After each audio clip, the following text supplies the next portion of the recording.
Tonight we're diving into the sleepy history of video games from Pong to Pixels. Forget everything Hollywood told you about basement-dwelling nerds and overnight success stories. This is the real story. And trust me, you probably wouldn't have survived the brutal patent wars, the corporate backstabbing, and the sheer stupidity of early game marketing. So before you get too comfortable, hit that like button if you enjoy this kind of deep dive, and let me know in the comments what your first video game was. Now dim the lights, maybe grab some quarters, lots of quarters, and let's jump in. Picture this. You're standing in a dimly lit bar in 1972. The air is thick with cigarette smoke, and the jukebox is playing Elton John's Rocket Man for the third time tonight. You've got a beer in one hand, and 75 cents burning a hole in your pocket. Then you see it. A white cabinet with a black screen, 2 knobs, and the word Pong written across the top. Nobody knows what the hell it is. The bartender tells you some guys installed it last night, said it was some kind of electronic tennis game. Electronic tennis, in a bar. You're thinking these California tech guys have finally lost it. You drop in a quarter, and suddenly you're controlling a white rectangle on a screen. Just a rectangle. Not a person, not a car, not even a recognizable object. A rectangle. And you're supposed to bounce a square ball, which isn't even square by the way, it's just a dot, back and forth with another rectangle. The sound it makes when you hit the ball is this harsh electronic beep that cuts through the bar noise like a digital knife. Beep, beep, beep. Within 5 minutes there's a crowd around you. Within an hour the machine jams because it's literally too full of quarters. This is where it all started, folks. Not in some pristine laboratory or a billionaire's garage. In a dive bar called Andy Capp's Tavern in Sunnyvale, California. The man behind this revolution was Nolan Bushnell, a guy who looked more like a used car salesman than a tech pioneer. He'd already failed once with a game called Computer Space, which was so complicated it came with an instruction manual longer than most tax forms. Players literally needed an engineering degree to figure out the controls, so Bushnell did what any rational person would do. He stole an idea. See, Bushnell had seen a tennis game demo at a Magnavox event. Ralph Baer, the actual father of video games, had been shopping around his brown box console for years. Magnavox finally bought it and turned it into the Odyssey, the first home video game console. Bushnell played the tennis game at a dealer demonstration, went back to his startup called Atari, and told his engineer Al Alcorn to make something similar as a training exercise. Alcorn, who had no idea he was basically committing intellectual property theft, made it better. He added sound, improved the physics, and made the ball speed up as you played. Bushnell looked at this training exercise and thought, forget training, we're shipping this. The beauty of Pong wasn't just its simplicity, it was its brutality. You see, Pong was designed to be addictive. The game got progressively harder, the ball moved faster, and there was no end. You couldn't win Pong, you could only lose. It was an endless cycle of digital frustration that perfectly matched the existential dread of the 1970s. Vietnam was winding down, Watergate was ramping up, and here was this machine that let you take out your frustrations on a glowing rectangle. For a quarter you could forget about gas shortages and stagflation, and pretend you were an electronic athlete. But here's where the story gets dark. Magnavox saw Pong's success and immediately sued Atari for patent infringement.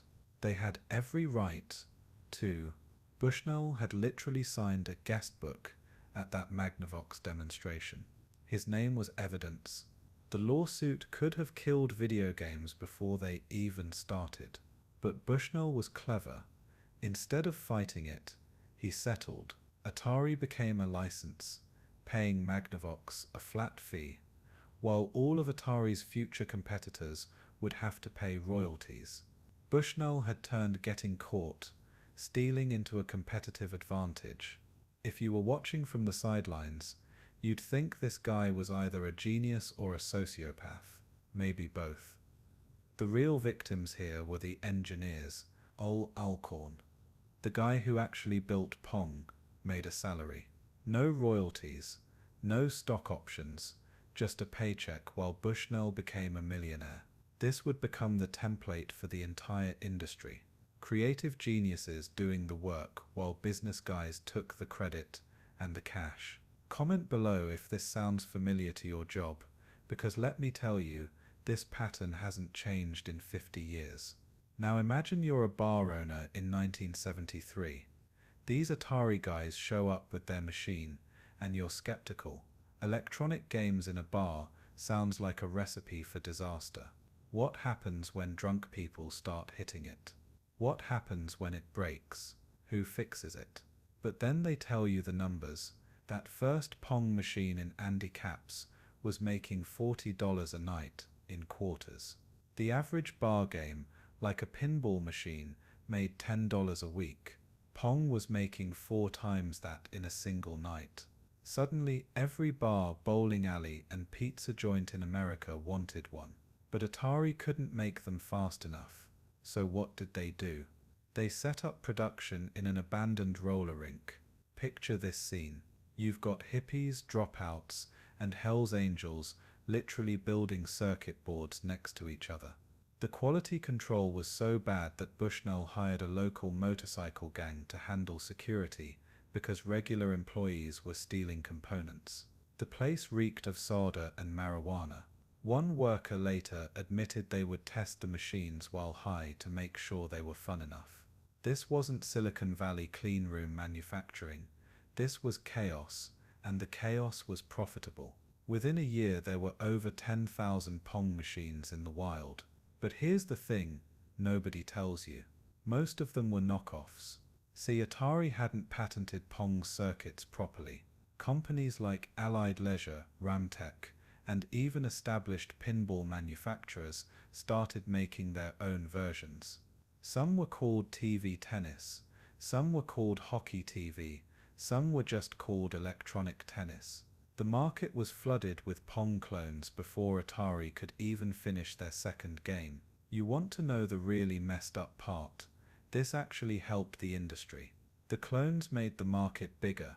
More machines meant more players. More players meant more acceptance.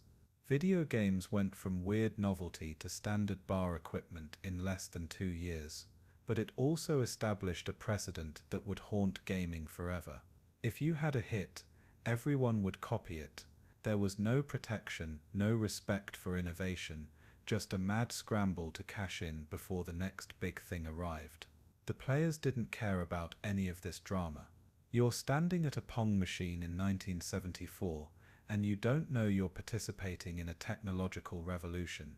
You just know that for 25 cents, you can zone out and play electronic tennis against your drunk buddy. The machine doesn't judge you.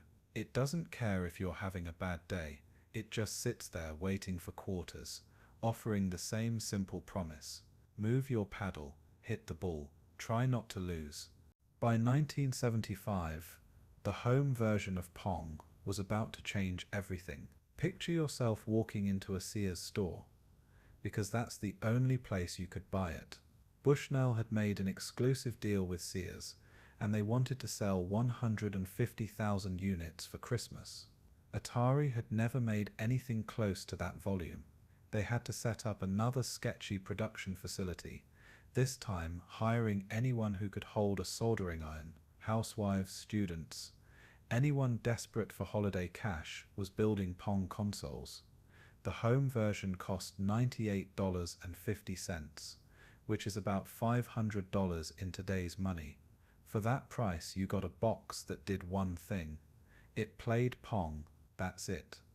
No cartridges, no other games, just Pong. And maybe if you were lucky, it had a few variations like hockey or tennis, which were just Pong with different paddle sizes. You had to hook it up to your TV using these janky RF switches that would make half the channels in your area go fuzzy. Your dad would lose his mind when he couldn't watch the game because you were playing electronic tennis. But here's what nobody talks about. The home version of Pong was terrible compared to the arcade. The paddles were these cheap plastic knobs that would break if you turned them too hard. The sound came through your TV speaker as this tinny annoying beep that would drive your family insane. And the ball, instead of being a clean white square, was this fuzzy blob because home TVs couldn't display the sharp graphics of an arcade monitor. You were essentially paying $100 for a worse version of something you could play for a quarter at the bar. Yet Sears sold all 150,000 units. They actually had to airlift more units from the factory to stores because they were selling out so fast. People were fighting in stores over Pong consoles. There's a documented case of two mothers getting into a fistfight in a Chicago Sears over the last unit. This was the first video game Christmas rush, and it was pure insanity. The success of home Pong triggered a gold rush. By 1976, there were over 70 companies making Pong clones for the home market. General Electric made one. Coleco made one called Telstar. Even Magnavox, the company that sued Atari for copying their idea, made their own Pong clone. The market was so flooded that by 1977 you could buy a Pong console for $10 at a drugstore. The same technology that cost $100 2 years earlier was now cheaper than a large pizza. This crash almost killed home video games before they really started. Retailers were stuck with millions of unsold Pong consoles. Companies went bankrupt overnight. The conventional wisdom became that video games were a fad, like pet rocks or mood rings. Industry analysts were writing obituaries for electronic entertainment. What they didn't see coming was a small company called Fairchild Semiconductor, which was about to release something called the Channel F, the first programmable home console with swappable cartridges. But Atari saw it coming. Bushnell knew Pong was dying. He needed money to develop the next generation, something that could play multiple games. So he did what any desperate entrepreneur would do. He sold out. Warner Communications bought Atari for $28 million in 1976. Bushnell made $13 million. Personally, not bad for a guy who started by ripping off someone else's tennis game. He promised to stay on and help develop the Atari 2600, but anyone who knew Bushnell knew he wouldn't last long in a corporate environment. The man who built arcade machines in a roller rink with Hell's Angels was now supposed to attend board meetings and file quarterly reports. Yeah, that was going to work out great. Let me take you to Japan. 1978. You're Tomohiro Nishikado, and you're having a nightmare about aliens. Not the cute, friendly aliens from Close Encounters. These are mechanical, relentless invaders marching toward Earth in perfect formation. You wake up at 3 a.m., sketch the dream on a napkin, and decide to turn it into a game. What you don't know is that your nightmare is about to cause a national coin shortage. Space Invaders wasn't supposed to work. Taito, the company Nishikado worked for, made traditional arcade games like racing simulators and shooting galleries. They thought a game about shooting aliens was too weird, too violent, too abstract. The hardware couldn't even handle what Nishikado wanted to do. He had to design custom circuits just to move the aliens across the screen. The processor was so weak that the game actually sped up as you destroyed aliens, not because it was programmed to, but because there were fewer sprites to render. Nishikado decided this bug was actually a feature and kept it. When Space Invaders launched in Japan, something unprecedented happened. The game was so popular that it caused a national shortage of 100 yen coins. The Bank of Japan had to quadruple production of the coins just to keep up with demand. People were calling in sick to work to play Space Invaders. Students were skipping school. There were reports of kids stealing money from their parents to feed their addiction. One teenager was caught breaking into a store, not to steal merchandise, but to get to the Space Invaders machine after hours. You want to understand the addiction. Imagine this. You're standing at the machine in a Tokyo arcade. The room is dark except for the glow of CRT monitors. The sound is overwhelming. Day unday unday unday. That four-note bass loop that speeds up as the aliens descend. It's not music, it's psychological warfare. Your heart rate syncs with it. Your breathing matches the rhythm. The aliens are getting closer. Your hands are sweating. You've got one life left and 3 aliens on the screen. The whole arcade is watching. This isn't just a game anymore, it's a performance. It's a test of your worth as a human being. The genius of Space Invaders wasn't just the gameplay, it was the high score list. For the first time you could immortalize yourself in an arcade. Your 3-letter initials could sit at the top of that machine, proclaiming your dominance to everyone who walked by. ASS, DIK, FUK, whatever juvenile thing you could spell in 3 letters, became your digital signature. Kids would travel to different arcades just to put their initials on every machine in the city. It was like electronic graffiti, except legal and requiring actual skill. But here's the dark side nobody talks about. Space Invaders parlors started popping up all over Japan. These weren't happy family arcades. They were dark, smoky rooms filled with nothing but Space Invaders machines. Salarymen would spend their lunch hours and entire paychecks in these digital opium dens. Yakuza gangs started controlling the parlors, using them to launder money. You'd have legitimate businessmen playing next to gangsters, all united in their quest to stop the alien invasion. The social panic was real. Japanese newspapers ran headlines about Space Invaders' addiction. Parents' groups demanded the game be banned. Psychologists warned about the dangers of electronic entertainment on developing minds. One prominent politician called it a threat to Japanese productivity and traditional values. There were actual town hall meetings about whether Space Invaders machines should be allowed near schools. Some cities passed ordinances, restricting when and where the machines could operate. When Space Invaders hit America in 1979, distributed by Midway, it was like dropping a nuclear bomb on the arcade industry.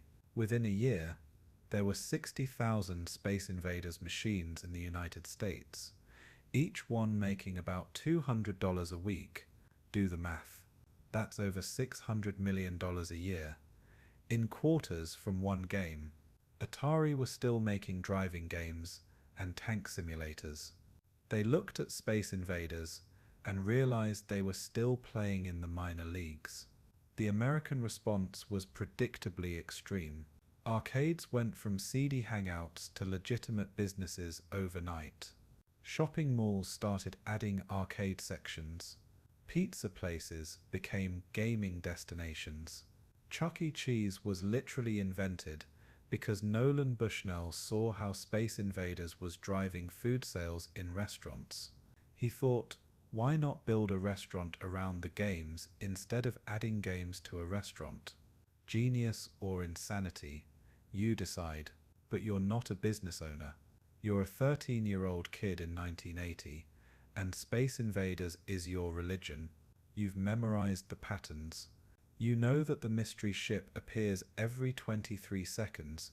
If you shoot with a specific rhythm, you know that if you leave one alien alive on the far left, you can milk points until your bladder forces you to stop. You've developed what doctors would later call Nintendo Thumb, except this is Taito Thumb, and it's a badge of honor. The competition around Space Invaders was insane. Tournaments started popping up everywhere. The first National Space Invaders tournament in 1980 attracted over 10,000 participants. The winner, Bill Heineman, scored 165,000 points and became the first professional video game player in history. He got $5,000 and a lifetime supply of quarters, which sounds great until you realize a lifetime supply was literally just a big bag of quarters. Here's something messed up. The strategy guides for Space Invaders were selling for $20 each. That's like $80 today, for photocopied sheets explaining how to shoot digital aliens. People were so desperate to improve their scores that they'd pay anything for an edge.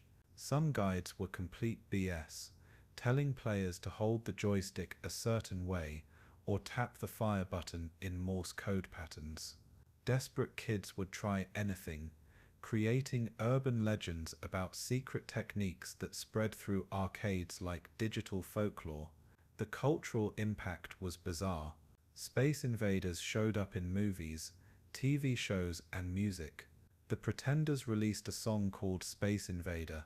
There were Space Invaders breakfast cereals, board games, and clothing lines.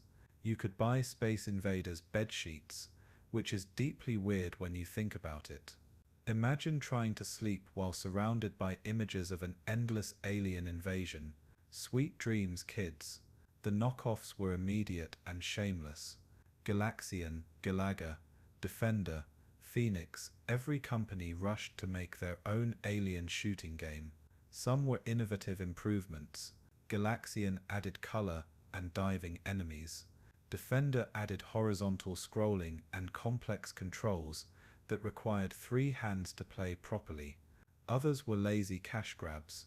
There was a game called Space Fever that was literally Space Invaders with a different cabinet. The lawyers were making almost as much money as the game developers. But the real legacy of Space Invaders was darker. It proved that video games could be addictive, profitable, and socially disruptive. It showed that people would pay repeatedly for the same experience if you made it competitive enough. It established the template for every addictive game that followed: variable reward schedules, high score competitions, social pressure. It was all there in 1978, waiting to be exploited. You think you know Pac-Man, but you don't know the truth. In 1979, Toru Avesani was a 25-year-old designer at Namco who was tired of all the shooting games. He wanted to make something that would appeal to women and couples, because arcades were turning into testosterone-filled war zones. His inspiration came from eating pizza. He looked at a pizza with a slice missing and saw a character. That's the official story. The real story is that he was trying to create a game about eating, because eating is the most universal human experience after breathing. The original name was Puckman, based on the Japanese phrase paku paku, which describes the sound of eating. But when Midway brought it to America, they realized teenage vandals would scratch the P into an F, turning every arcade into an obscenity showcase. So they changed it to Pac-Man, saving countless parent-teacher conferences in the process. When Pac-Man launched in Japan in May 1980, it failed. Space Invaders clones were dominating, and nobody understood this weird maze game with a yellow circle eating dots. Arcade operators complained it was too cute, too simple, too different. Namco almost pulled it from production. Then something strange happened. Women started playing it, couples started competing. Kids who were intimidated by Space Invaders found Pac-Man approachable. Within 6 months, it was the highest-grossing game in Japan. The American launch in October 1980 was pure insanity. By the end of 1981, there were over 100,000 Pac-Man machines in the US. The game was earning over $1 billion a year. That's more than Star Wars and The Empire Strikes Back combined. A single video game was out-earning the biggest movies in Hollywood. The quarters were coming in so fast that arcade operators had to empty machines multiple times per day. Some locations had to reinforce their floors because the weight of the quarters was causing structural damage. But here's what made Pac-Man special. It had personality. The ghosts weren't just enemies, they had names and behaviors. Blinky chased you directly. Pinky tried to ambush you. Inky was unpredictable. Clyde was stupid. Players developed relationships with these AI opponents, creating narratives and strategies around their personalities. You weren't just playing a game, You were engaging in a digital dance with 4 distinct partners who wanted you dead. The fever pitch of Pac-Man mania in 1982 was something to behold. Pac-Man had a hit song. Pac-Man Fever by Buckner and Garcia reached number 9 on the Billboard Hot 100. There was a Pac-Man cartoon show that was so bad it's actually good if you're high enough. There were Pac-Man vitamins because nothing says health like eating pills while being chased by ghosts. There was Pac-Man cereal that turned milk pink, which should have been a warning sign about artificial coloring, but nobody cared. The merchandising was generating more money than the game itself. By 1982, Pac-Man merchandise sales exceeded $2 billion. Kids were wearing Pac-Man shirts to schools that had banned Pac-Man because it was too distracting. The cognitive dissonance was incredible. Teachers were confiscating Pac-Man toys while wearing Pac-Man watches they got for Christmas. Everyone was infected with Pac-Man fever, and there was no cure. Then came the perfect game. On July 3, 1999, Billy Mitchell achieved the first perfect Pac-Man score of 3,333,360 points. It took him 6 hours and he had to play 256 levels perfectly, eating every dot, every ghost, every fruit, without losing a single life until the split-screen level that ends the game. The fact that Pac-Man even had an ending was a shock to most people. The game literally breaks at level 256 due to a buffer overflow error, creating a kill screen that looks like digital vomit. Mitchell knew this was coming and planned for it. He had reverse-engineered the entire game, finding the optimal path through every maze, timing every power pellet to maximize points. Watching him play was like watching a dance choreographed at the atomic level. Nintendo was a playing card company. Let that sink in. The company that would dominate your childhood started in 1889 making Hanafuda cards for gamblers and gangsters. By 1981, they were hemorrhaging money on failed ventures, including love hotels, instant rice, and a taxi service. Yeah, Nintendo ran love hotels, the same company that made Mario used to rent rooms by the hour. Their president, Hiroshi Yamauchi, was desperate enough to let a young artist named Shigeru Miyamoto design a game to save the company. What happened next was either divine intervention or dumb luck. Miyamoto was supposed to make a Popeye game, but they couldn't get the license. So he created his own characters, a carpenter named Jumpman, his girlfriend Pauline, and a big ape named Donkey Kong. The name Donkey Kong makes no sense, because Miyamoto thought donkey meant stupid in English. He wanted to call the character Stupid Ape. The translation error accidentally created one of gaming's most iconic names. Sometimes failure is just success, wearing a disguise. When Nintendo of America received Donkey Kong cabinets in 1981, the warehouse staff thought it was a joke. The game looked primitive compared to American releases. The name was ridiculous. The concept of a jumping carpenter was absurd. The president of Nintendo of America, Minoru Arakawa, had 2,000 units sitting in a warehouse and no buyers. Sales reps were literally laughing at him. One distributor said he'd rather sell poison than try to move Donkey Kong machines. But Arakawa was married to Yamauchi's daughter, so failure meant more than just bankruptcy, it meant family shame. He convinced 2 bar owners in Seattle to try the machines. Within a week, both bars called asking for more units. The machines were making $300 a week. Word spread through the distribution network like wildfire. By the end of 1982, Donkey Kong had sold 60,000 units and earned over $180 million. Now you're probably wondering how Jumpman became Mario. The warehouse where Nintendo stored those first Donkey Kong machines was owned by a guy named Mario Segeli.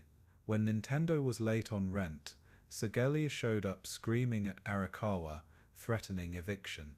After he left, the staff started calling Jumpman Mario as a joke. The joke stuck. Mario Segeli, a real estate developer who probably never played a video game in his life, became the namesake for the most famous video game character in history.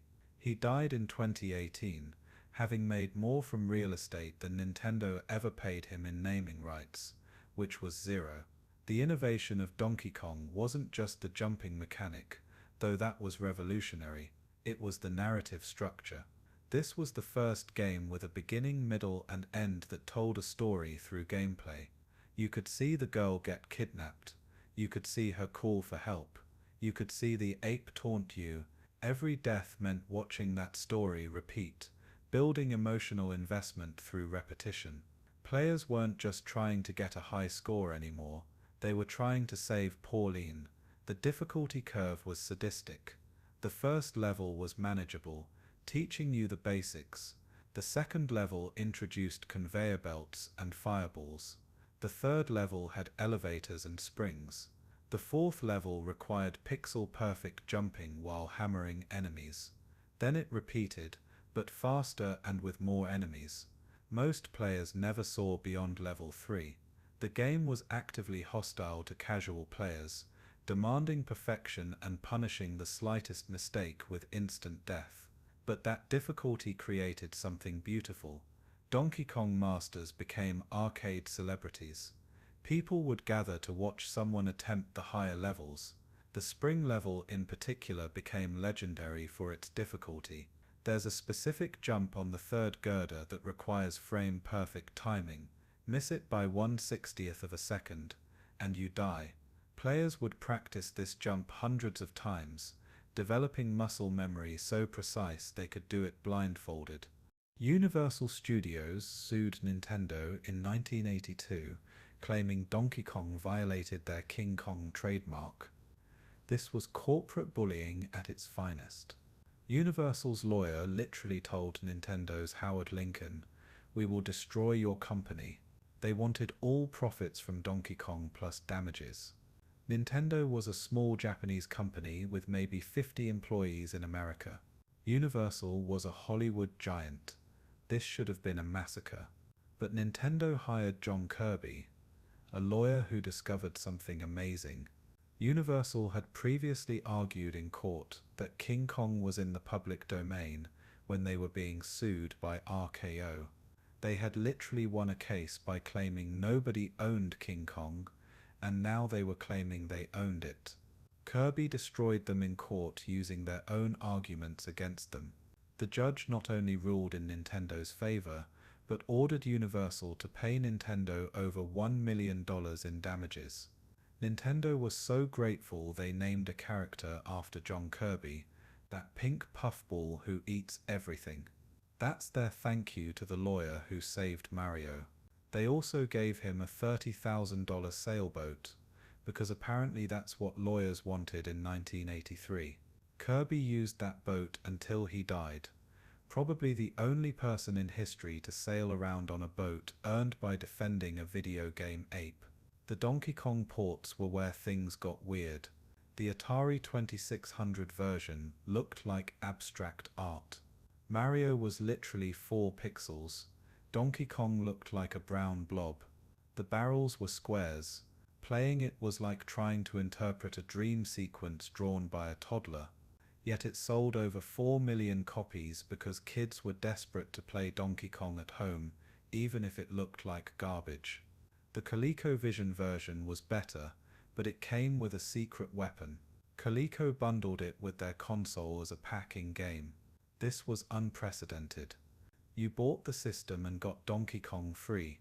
Nintendo was furious when they found out Coleco had also secretly developed versions for other competing systems, violating their agreement. The lawsuit that followed was so complex it took 3 years to resolve. By then the video game crash of 1983 had made it all moot.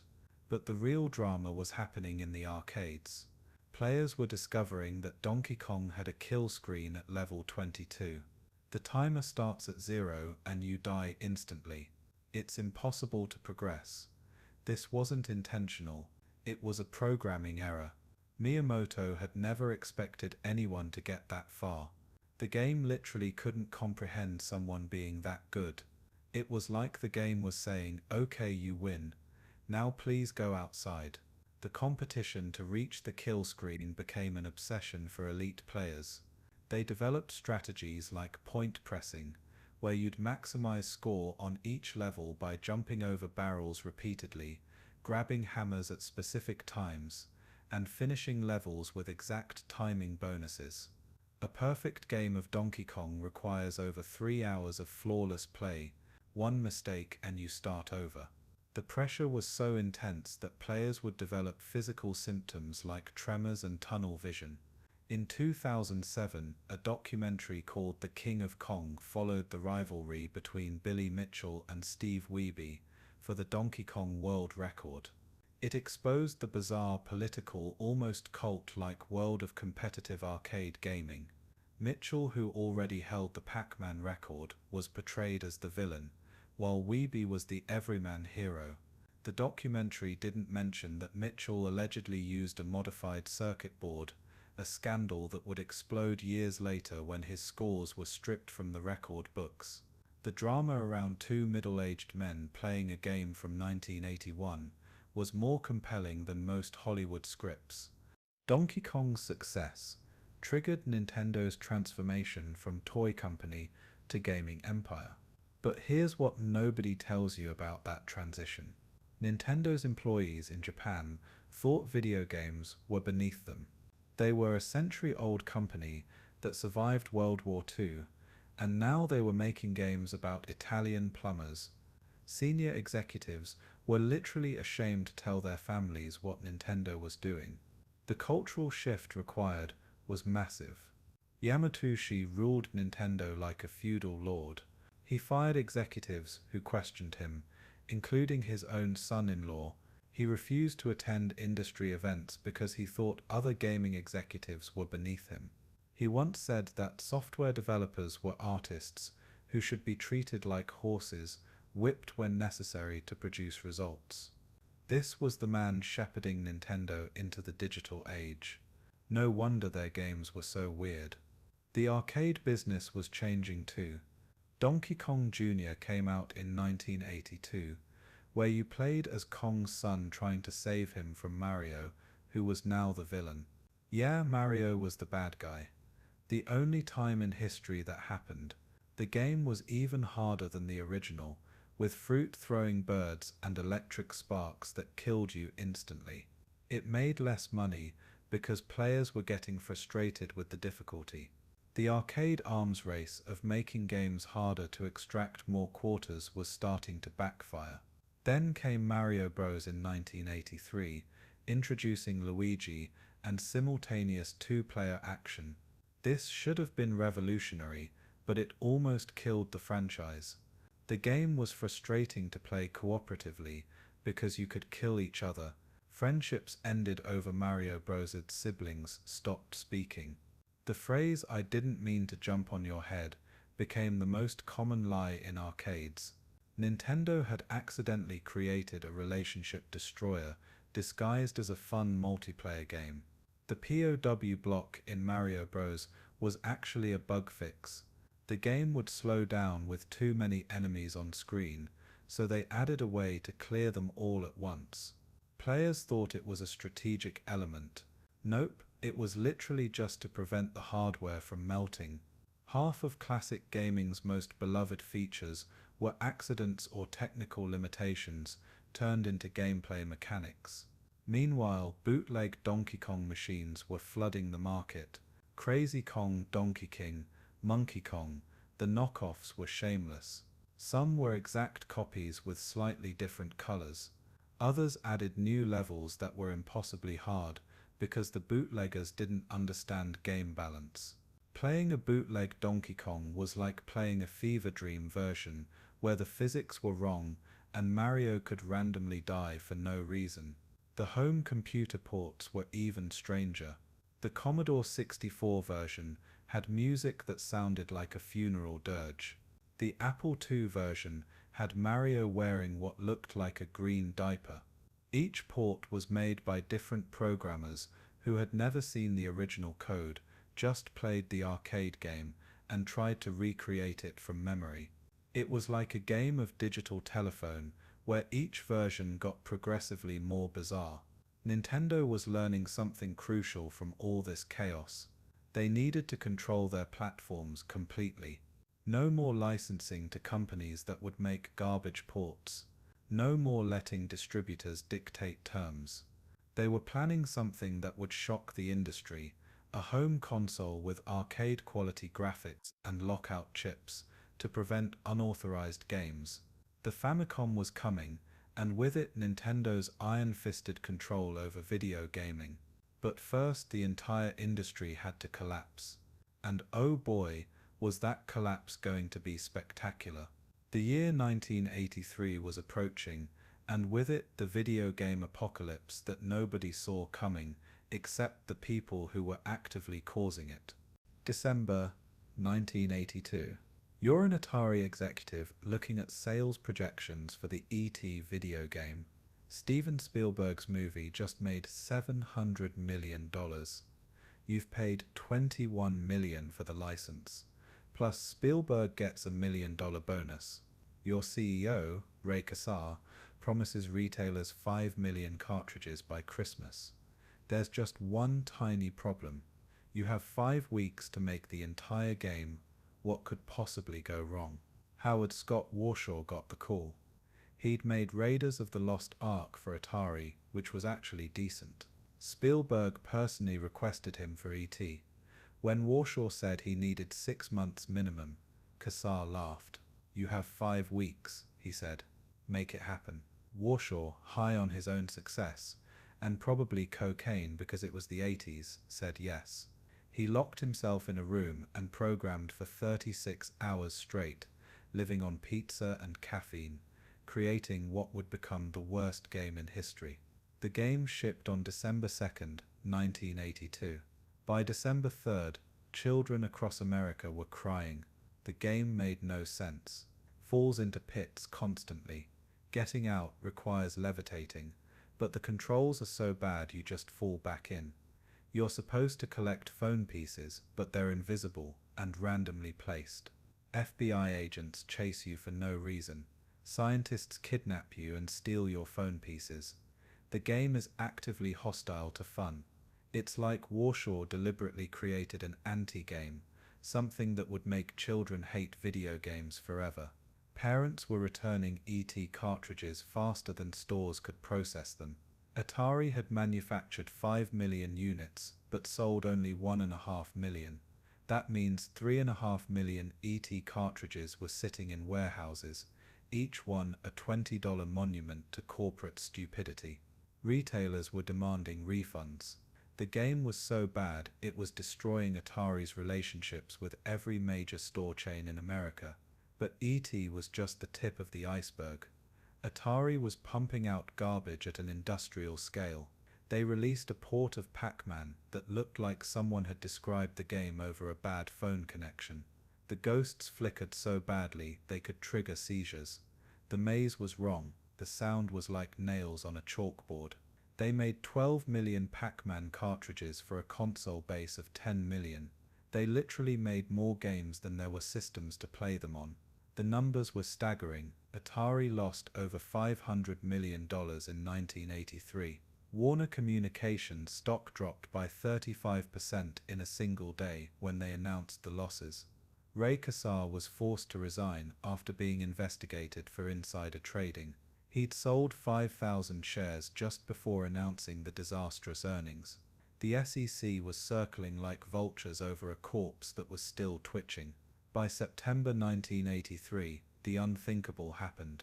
Atari loaded 14 trucks with unsold inventory, drove them to a landfill in Alamogordo, New Mexico, and buried them. We're talking about 700,000 cartridges, crushed and covered with concrete to prevent scavenging.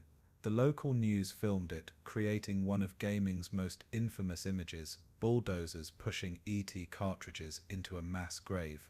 It was a literal burial of an industry's hubris.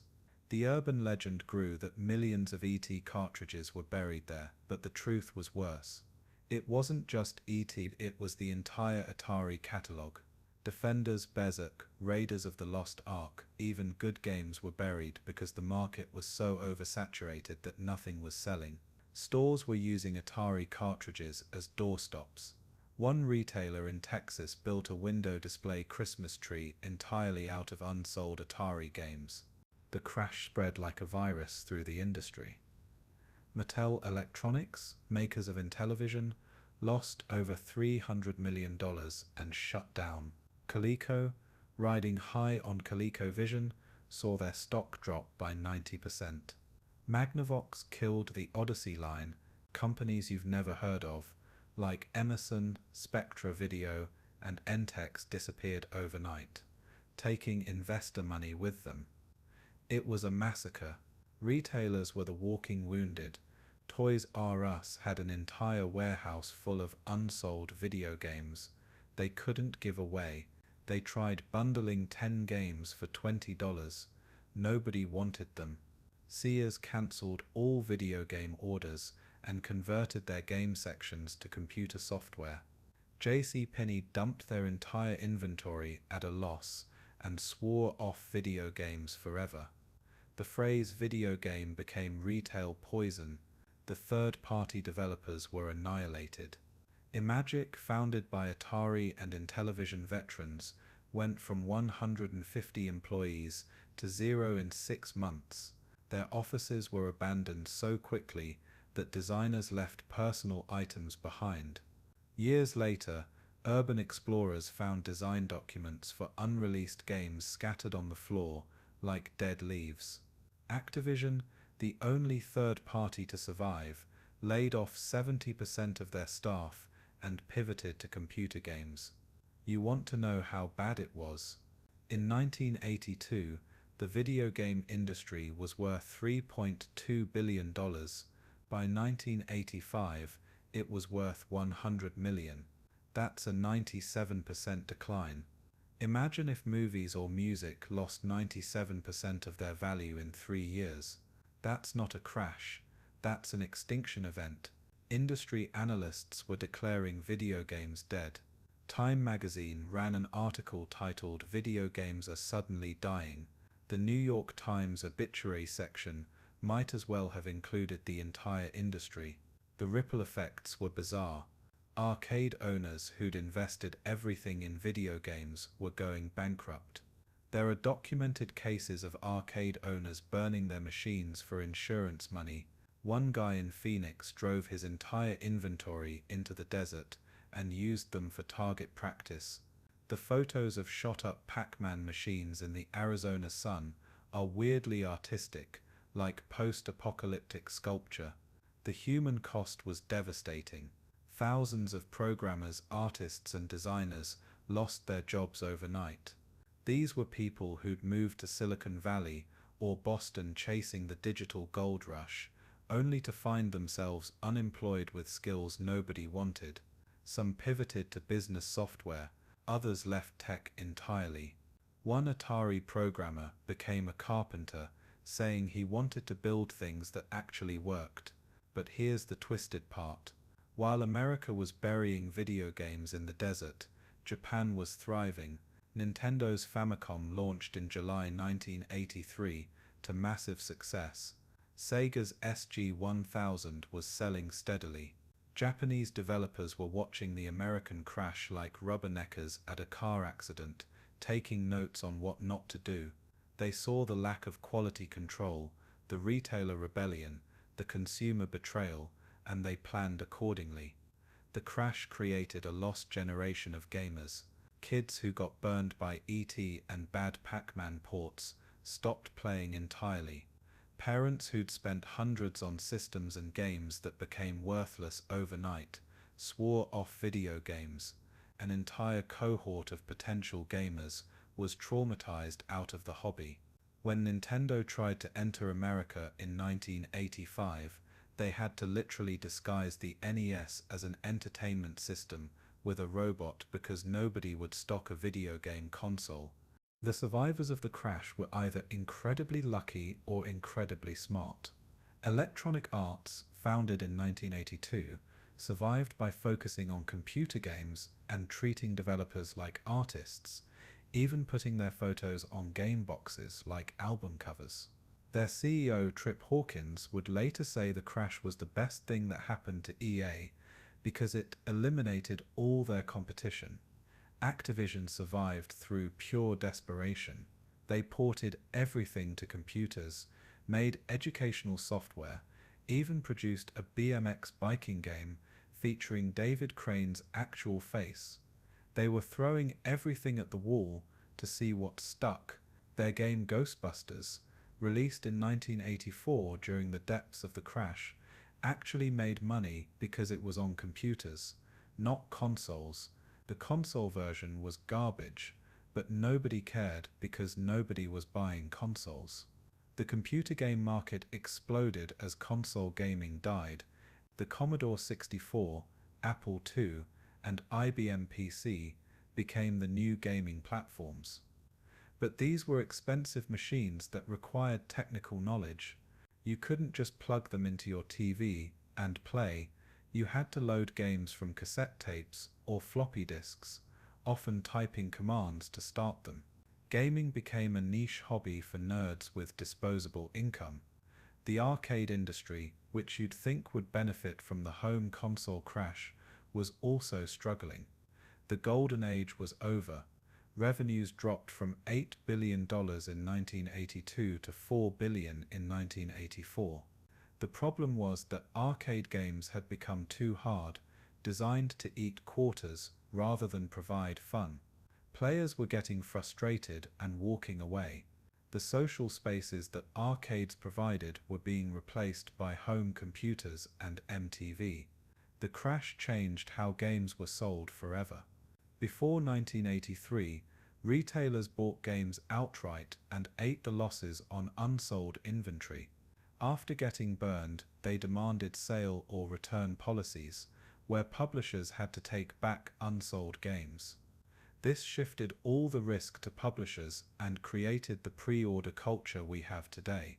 Publishers needed to know exactly how many units to make, so they started taking orders months in advance. The media turned on video games completely. They went from being the future of entertainment to a cautionary tale about fad industries. Business schools taught case studies on Atari's failure. The conventional wisdom became that video games were inherently limited, that they could never be more than toys for children. This narrative persisted for years, even as Nintendo conquered America. But something interesting was happening in the wreckage. Independent developers working on home computers were creating innovative games without corporate oversight. Will Wright was developing SimCity, Sid Meier was working on Pirates, Richard Garriott was creating Ultima. These games were complex, deep, and aimed at adults. They were proving that games could be more than just reflex tests or quarter munchers. The crash also killed the idea that any licensed property would automatically make a good game. E.T. taught publishers that you couldn't just slap a movie name on garbage and expect it to sell. Quality mattered, gameplay mattered, respecting your audience mattered. These seem like obvious lessons, but it took losing $3 billion for the industry to learn them. The archaeological dig in 2014 that excavated the Alamogordo landfill found exactly what everyone expected: hundreds of ET cartridges, along with dozens of other Atari games crushed and buried, but surprisingly well preserved by the desert climate. They auctioned them off, with some ET cartridges selling for over $1,000. The games that killed an industry became collector's items. The irony was perfect. The worst game ever made became valuable precisely because it was the worst game ever made. October 18th, 1985. You're standing in a New York toy store, watching Nintendo representatives desperately trying to convince anyone to care about their Nintendo Entertainment System. They're not calling it a video game console because those words are poison. It's an entertainment system. It comes with a plastic robot named Robe that stacks colored discs. The robot is useless. A $20 toy that exists solely so Nintendo can put their console in toy stores instead of electronics departments where video games went to die. Nintendo's American launch was supposed to be limited to New York as a test market. They had budgeted $50 million, which was everything they had. If New York failed, Nintendo of America would close and the Famicom would never leave Japan. Minoru Arakawa was sleeping in the office, personally visiting stores to set up displays. Howard Phillips, Nintendo's game master, was demonstrating games at FAO Schwartz while wearing a bow tie because someone told him Americans trusted people in bow ties. The NES looked nothing like the Famicom. Where the Famicom was a cute red and white toy, the NES was a grey box designed to look like a VCR. It had a front-loading mechanism that would break if you looked at it wrong, instead of the Famicom's reliable top-loader. Everything about it screamed, "We are not a video game console. Please don't run away." The controllers were rectangular bricks that gave you hand cramps after 20 minutes. But they were precise, responsive, and didn't break when you threw them at the wall in frustration. The killer app wasn't supposed to be Super Mario Bros. It was supposed to be the robot and a light gun game called Duck Hunt. Nintendo was so unsure about Mario that they bundled it with Duck Hunt on the same cartridge, figuring people might try it if they got it for free. Nobody at Nintendo of America thought a game about an Italian plumber collecting mushrooms in a kingdom ruled by a turtle dragon would resonate with American kids. But Super Mario Bros. Was a revelation. The scrolling was smooth, the controls were perfect, the level design was genius. World 1 NES 1 taught you everything you needed to know without a single word of instruction. The first Goomba forces you to jump. The first pipe shows you secrets exist. The first power-up teaches you transformation. It was game design as silent pedagogy, teaching through experience rather than explanation. The secret to Nintendo's success was the lockout chip, something that seemed minor but changed everything. The 10NES chip prevented unlicensed games from running on the system. If you wanted to make NES games, you had to go through Nintendo, pay their licensing fees and follow their quality guidelines. No more porn games, no more racist games, no more completely broken games. Nintendo became the gatekeeper, the quality control the industry desperately needed, but this control came at a price. Nintendo's licensing agreement was draconian.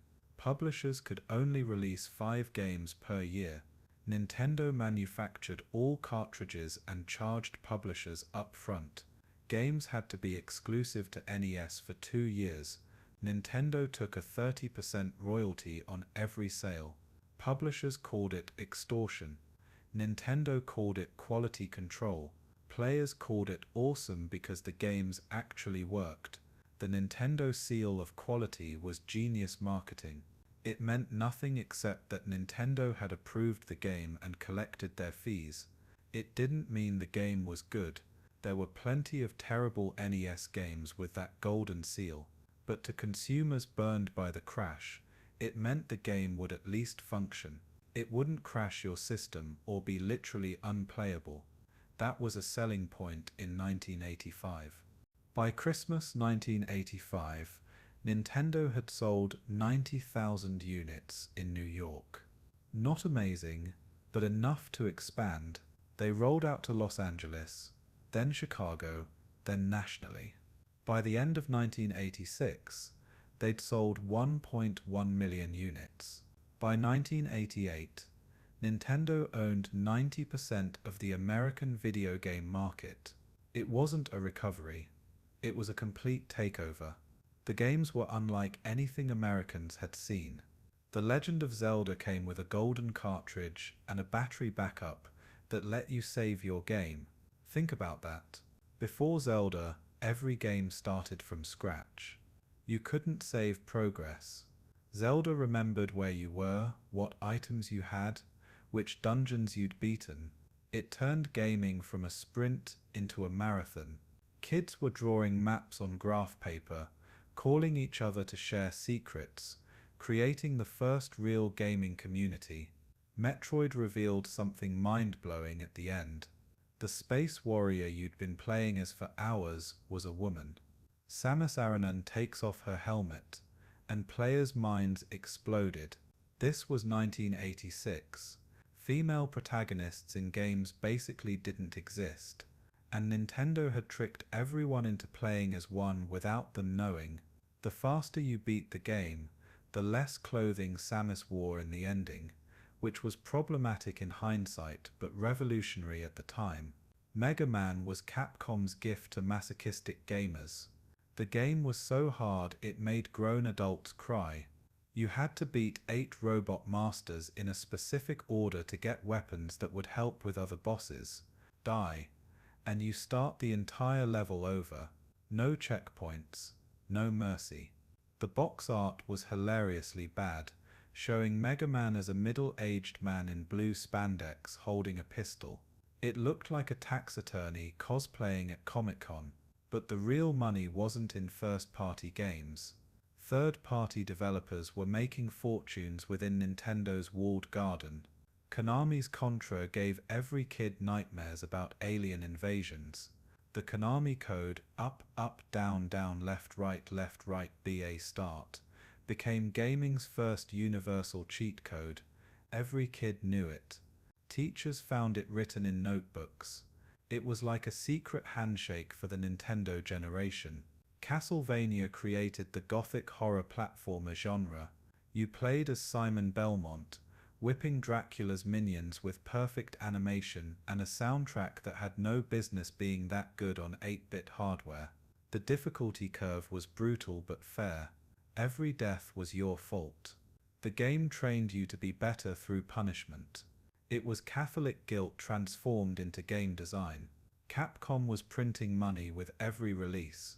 DuckTales had no right to be as good as it was. A licensed game based on a cartoon that was actually incredible. You could pogo jump with Scrooge's cane. The moon level theme was so good people still remix it today. Disney was shocked that their license was being used to make actual art instead of cash grab garbage. Ninja Gaiden introduced cinematic cutscenes to console gaming. Between levels you'd watch movie-quality animations that told an actual story. The game was impossibly hard, with birds that would knock you into pits at the exact worst moment. Players developed a love-hate relationship with those birds. They were programmed to appear at the maximum frustration point. It was psychological warfare disguised as game design. The economics were insane. An NES cartridge cost Nintendo about $7 to manufacture. They sold them to publishers for $14. Publishers sold them to retailers for $24. Retailers sold them to consumers for $40 to $50. Everyone was making money except the developers, who were usually on salary. Shigeru Miyamoto, creator of Mario and Zelda, was making about $60,000 a year while his games generated billions. Nintendo Power magazine launched in 1988 and became the propaganda arm of the Nintendo empire. It wasn't journalism, it was a 100-page advertisement disguised as a magazine, but kids didn't care. It had maps, codes, tips, and screenshots of upcoming games. The first issue, featuring Super Mario Bros. 2, had a circulation of 3.6 million. Kids would steal them from dentist offices. Libraries had to chain them to tables. The Nintendo hotline was a 1-900 number where kids could call game counselors for help. It cost $2 for the first minute, 50 cents for each additional minute. Parents got phone bills for hundreds of dollars because their kids were stuck on Zelda dungeons. Nintendo was making $20 million a year from confused children calling for help. They employed over 200 game counselors who had to memorize every secret in every game. The playground economy around Nintendo was insane.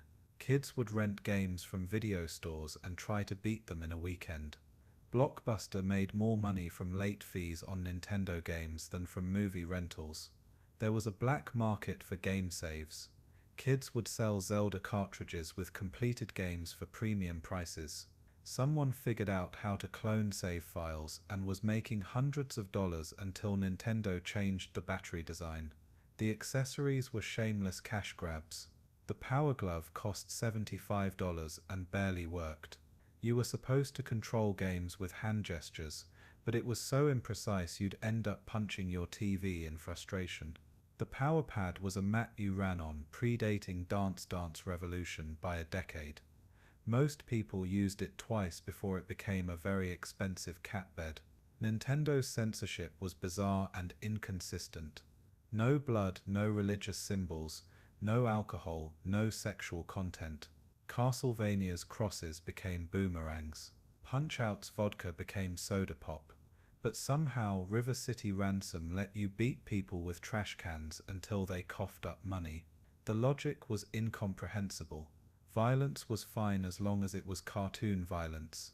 Ninjas were okay, but Nazis weren't, so Bionic Commando fought the bads instead of the Third Reich. The competition was pathetic. Sega's Master System was technically superior but had no games. The TurboGrafx-16 had amazing graphics but cost twice as much. The Atari 7800 was dead on arrival, a zombie console trying to recapture past glory. Nintendo didn't have competition, they had victims. Retailers wouldn't even stock other consoles because Nintendo threatened to cut their allocation of hot games. But Nintendo's monopoly was breeding resentment. Tengen, a subsidiary of Atari, reverse-engineered the lockout chip and started making unlicensed games. Nintendo sued them into oblivion. Electronic Arts threatened to reverse-engineer the chip too, unless Nintendo gave them a better deal. They got it. Smaller publishers weren't so lucky. Nintendo's iron grip was creating enemies who were waiting for any sign of weakness. The biggest threat to Nintendo wasn't competition, it was their own success. By 1990, 1 in 3 American households had a NES. The market was saturated. Everyone who wanted a Nintendo had one. Kids were getting older and wanting more mature games. Parents were complaining about the cost of cartridges. The Super Nintendo was coming, but so was Sega with blast processing and a bad attitude. The console wars were about to begin, and Nintendo's monopoly was about to shatter. But in 1989, none of that mattered. Nintendo was king. Mario was more recognizable to American children than Mickey Mouse. Nintendo had resurrected an industry everyone thought was dead and turned it into a cultural phenomenon. They'd done it through control, quality, and games that were actually fun to play. They'd also done it through monopolistic practices that would make Standard Oil blush, but hey, at least the games worked. The year is 1989. You're in a Japanese boardroom at Sega, and President Hayao Nakayama is screaming. Nintendo owns 92% of the American market. Sega's Master System is dying. Tom Kalinske, who just got hired as CEO of Sega of America, is proposing something insane. He wants to bundle Sonic the Hedgehog with the Genesis, drop the price to $149, and attack Nintendo directly in advertising. The Japanese executives think he's lost his mind. Giving away your best game for free. Marketing directly against the competition. This isn't how business is done in Japan.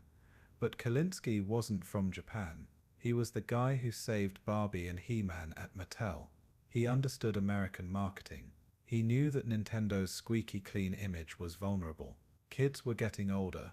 They wanted edge, attitude, speed. Nintendo was their little brother's console. Sega was going to be the cool older brother who let you stay up late and watch R-rated movies. Sonic the Hedgehog was designed to be everything Mario wasn't. Fast instead of methodical. Cool instead of cute. Impatient instead of cheerful. The game was built around a single concept that Yuji Naka programmed, holding right and occasionally jumping. That's it. The levels were designed to make you feel fast even when you weren't. The loop-de-loops, the springs, the slopes, It was all carefully crafted to create the illusion of speed. The technical achievement was staggering. The Genesis could scroll backgrounds at speeds the NES couldn't dream of. The blast processing marketing was mostly BS, but the console was genuinely more powerful. Sonic's idle animation, where he tapped his foot impatiently if you didn't move, was a direct insult to slower-paced games. The message was clear: we don't have time for Nintendo's baby games. The marketing campaign was brutal. Genesis does what Nintendo don't. Welcome to the next level. Sega scream. These weren't just slogans. They were declarations of war. TV commercials showed kids literally burying their Nintendo consoles. Print ads directly compared games, showing Genesis versions with more colors, bigger sprites, arcade-perfect ports. It was unprecedented. Companies didn't do this. It was considered unprofessional. Sega didn't care. The pack-in strategy worked perfectly. Every Genesis came with Sonic. Nintendo was still selling Super Mario World separately for $50. Parents saw the value immediately. Kids saw Sonic's attitude and wanted it. The Genesis went from 2% market share to 50% in 3 years. Nintendo executives in Japan were reportedly stunned. They'd never faced real competition before. But Sega's real genius was understanding demographics. Nintendo had locked up the family market, so Sega went after teenagers. Mortal Kombat on Genesis had blood. The SNES version had sweat. That single difference sold millions of Genesis consoles. Parents were horrified. Kids were ecstatic. The Genesis became the forbidden console, the one your mum didn't want you to have, which made it irresistible. The sports games on Genesis were superior. Electronic Arts' John Madden Football looked and played better than anything on SNES. The NHL series was faster and more violent. NBA Jam's Genesis version had better sound and smoother gameplay. Sega locked up the sports game market, which meant they locked up teenage boys. Nintendo was still making ice hockey games with cartoon players. The console war propaganda was everywhere. Gaming magazines took sides. Electronic Gaming Monthly was perceived as pro-Sega. Nintendo Power was obviously biased. GamePro tried to stay neutral and satisfied nobody. Kids argued on playgrounds about blast processing versus Mode 7 graphics. Friendships ended over console allegiance. It was technological tribalism at its purest. The technical arguments were absurd in retrospect. Blast processing was just marketing speak for a faster processor clock. Mode 7 was just rotating and scaling backgrounds.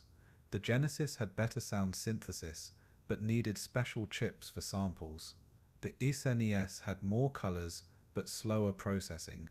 Kids memorized these specs like religious doctrine, reciting them in arguments they didn't fully understand. The mascot war was even dumber. Sonic was cool, but his games were actually pretty shallow. Run right, go fast, collect rings. The level design fell apart if you tried to play slowly. Mario games were meticulously crafted, every jump calculated, every enemy placed deliberately. But that didn't matter to kids. Sonic was fast and had attitude. Mario was a fat plumber. The winner was obvious to anyone under 15. Third-party developers were caught in the middle. Nintendo still demanded exclusivity. Sega offered better terms but smaller install base initially. Some companies like Konami stayed loyal to Nintendo. Others like Electronic Arts went all in on Sega. Capcom played both sides, releasing different games on each system. Square briefly experimented with Sega before running back to Nintendo. The politics were more complex than the Cold War. The peripheral wars were hilarious. Sega released the Sega CD, a $299 add-on that played full-motion video games that looked like compressed garbage. Night Trap, a game about vampires attacking teenage girls, caused a congressional hearing on video game violence. The gameplay was pressing buttons during video clips. It was terrible, but the controversy sold systems. Nintendo countered with the Super Scope, a bazooka you aimed at your TV. It ate 6 AA batteries in 3 hours and only worked with about 5 games. Sega released the Activator, a octagonal ring you stood in that detected your movements. It detected them so poorly that most people returned it immediately. Both companies were throwing expensive plastic at the wall to see what stuck. The 32X was Sega's death rattle disguised as innovation. It was an add-on that made the Genesis 32-bit, except not really. It required its own power adapter, wouldn't fit with the Sega CD attached without a special spacer, and had exactly 6 good games. If you had a Genesis with a Sega CD and 32X attached, your entertainment center looked like a failed science experiment. The thing required 3 power adapters. Your power strip looked like an octopus orgy. The marketing got increasingly desperate. Sega hired celebrities, Joe Montana, Michael Jackson, anyone they could afford. Nintendo stuck with their characters but made them edgier. The Super Mario World commercials had a guy screaming about dinosaurs. Donkey Kong Country ads emphasized the revolutionary graphics that were actually just pre-rendered 3D sprites. Both companies were spending millions to convince kids that their 16-bit console was the future. By 1994, the war was essentially over. The Genesis had taken half the market from Nintendo, but both companies were about to be blindsided. Sony was preparing the PlayStation. Sega was developing the Saturn in secret, while still selling 32X units. Nintendo was partnering with Silicon Graphics on something called Project Reality. The 16-bit war had been brutal, expensive, and ultimately pointless. The next generation was coming, and it would make the Genesis vs SNES battle look like a playground slap fight. The cultural impact of the console wars was profound and stupid. Kids formed their identities around which console they owned. Sega kids were rebels, athletes, cool kids. Nintendo kids were nerds, families, traditionalists. It was completely arbitrary, but felt incredibly important. You couldn't own both consoles because that made you a traitor to both sides. Switzerland wasn't an option in the console wars. The schoolyard arguments were epic. Sonic is faster, Mario has better games, Genesis has blood, SNES has better graphics. These arguments went in circles because there was no objective truth.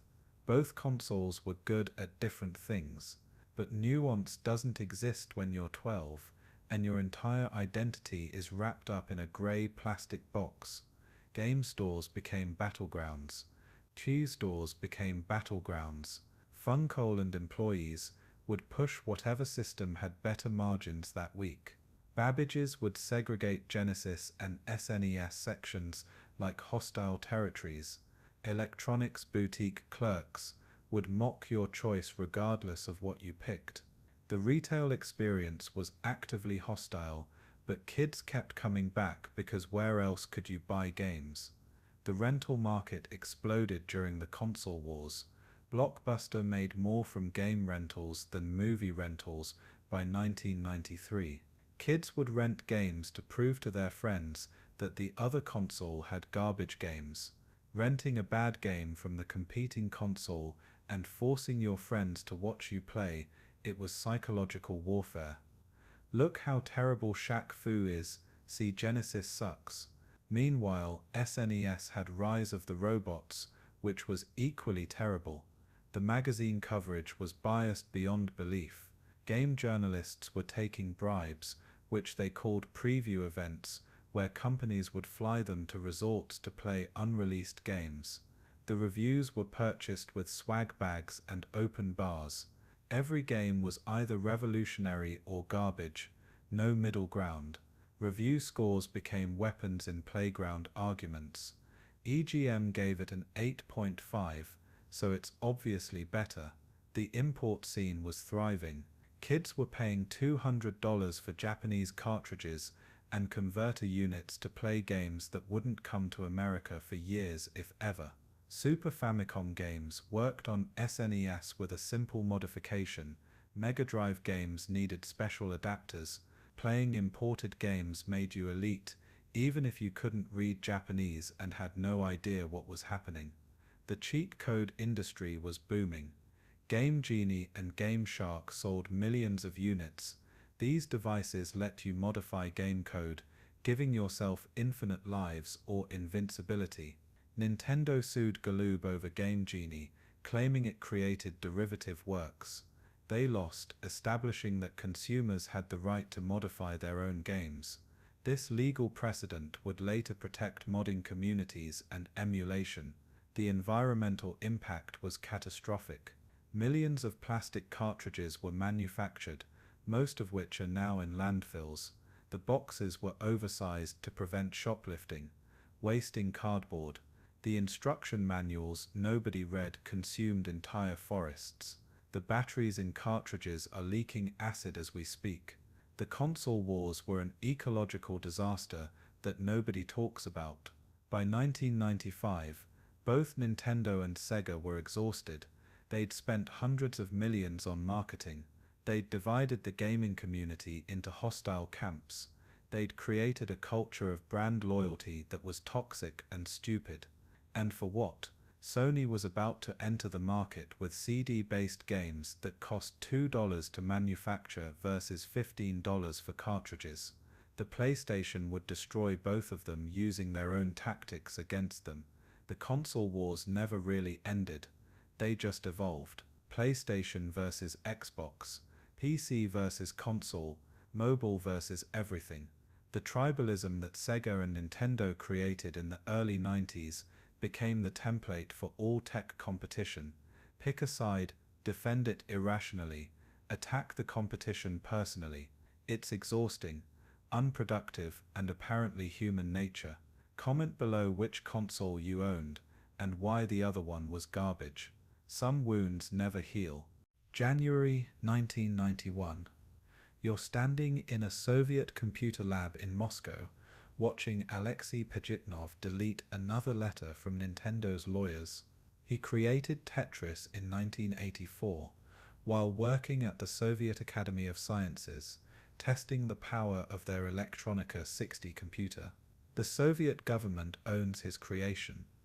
He won't see a penny from the hundreds of millions his game is generating until 1996, when his rights finally revert.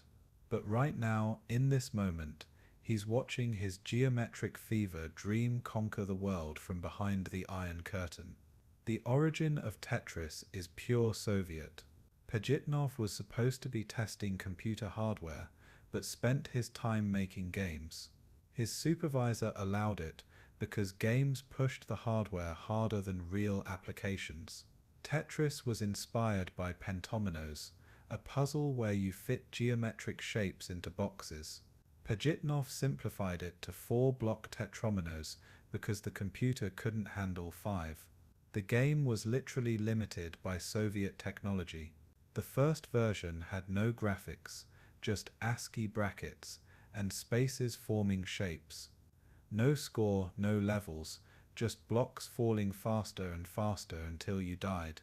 Pajitnov's colleagues were so addicted they stopped working. The game spread through Soviet computer labs like a virus. Scientists were playing Tetris instead of doing research. The productivity loss was so severe that several institutes banned it. Here's where it gets insane. Because the Soviet Union didn't recognize copyright for individuals, Pajitnov couldn't own Tetris. It belonged to the state.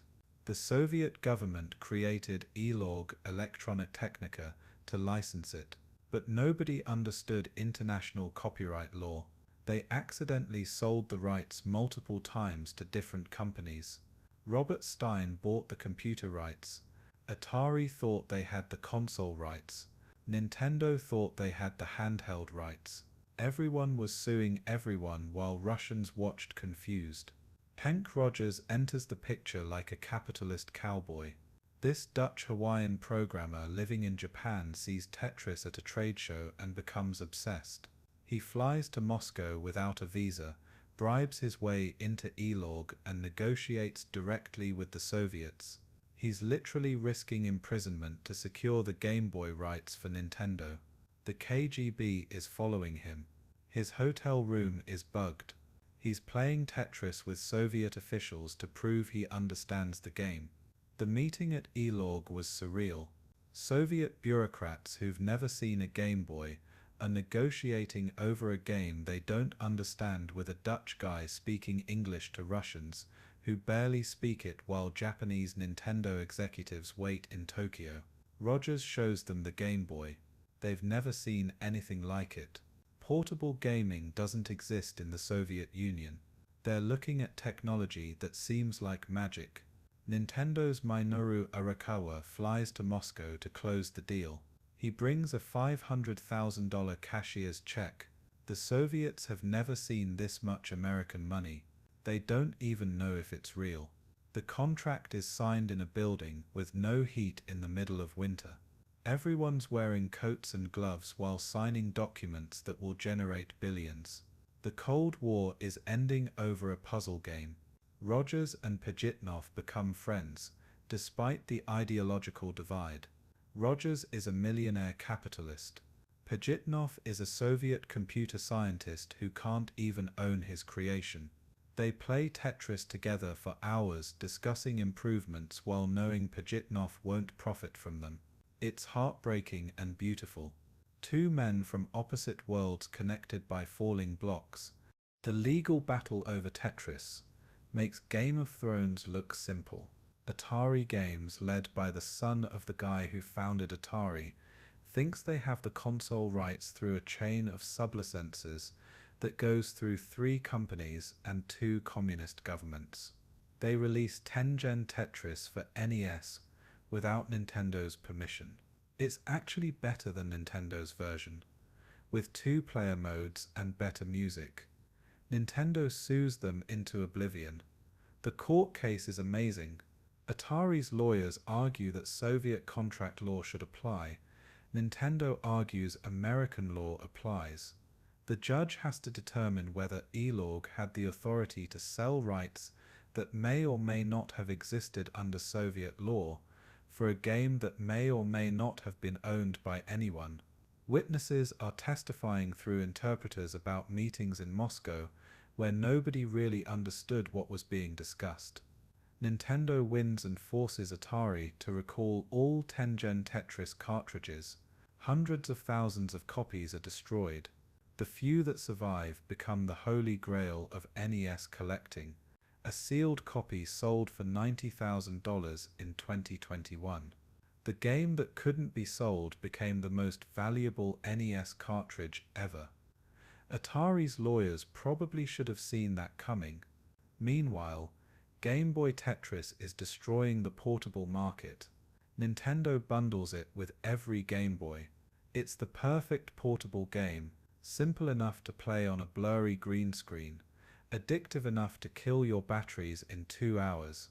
The music, a Russian folk song called Korobi Niki, becomes more recognizable than most national anthems. Kids are humming Soviet music in American suburbs.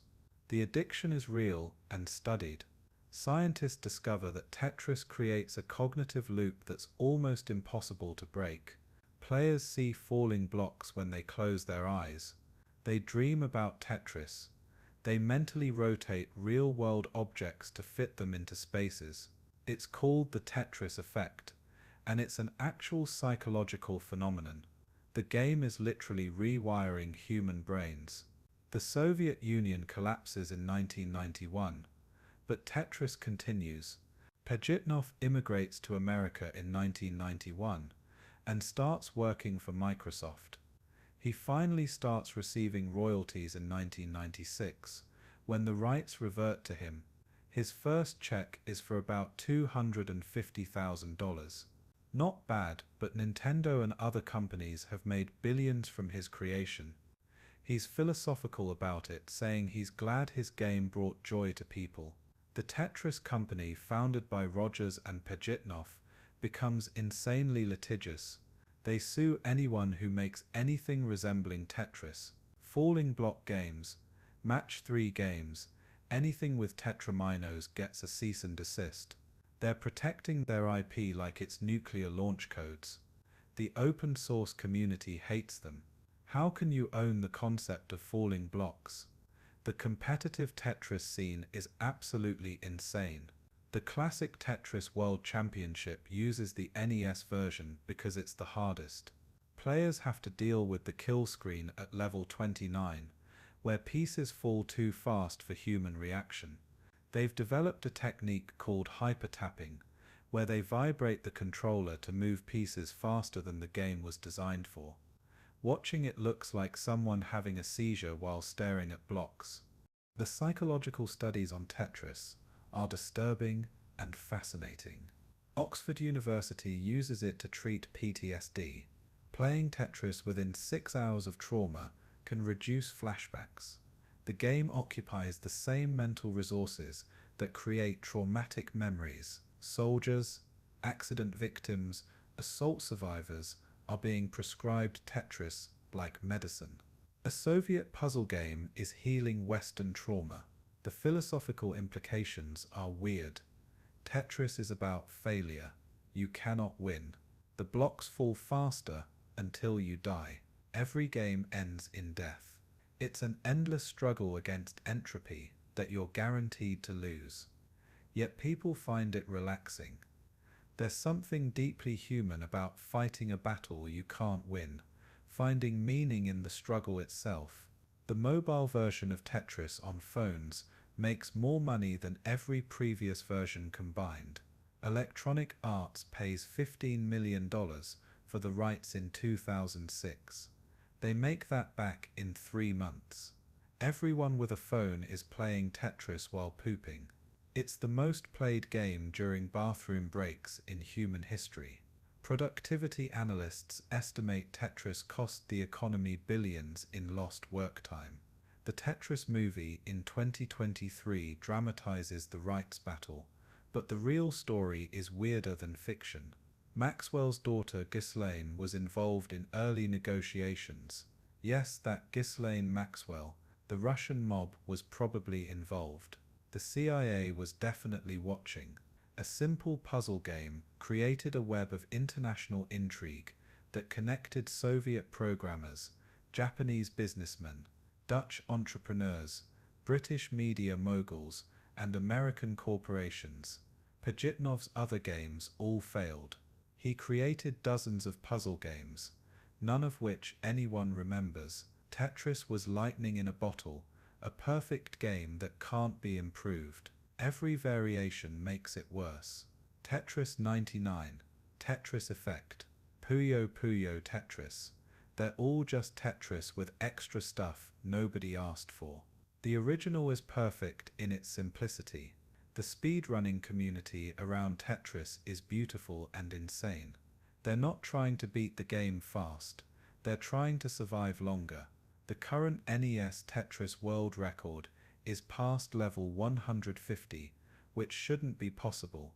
The game breaks after level 138, displaying garbage graphics.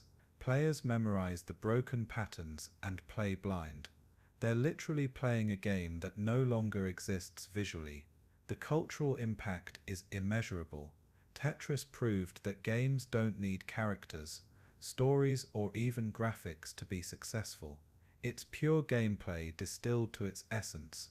Every puzzle game since owes something to Tetris. Match 3 games, rhythm games, battle royales, they all use Tetris's core loop of pattern recognition and increasing difficulty. Tetris is still updated constantly.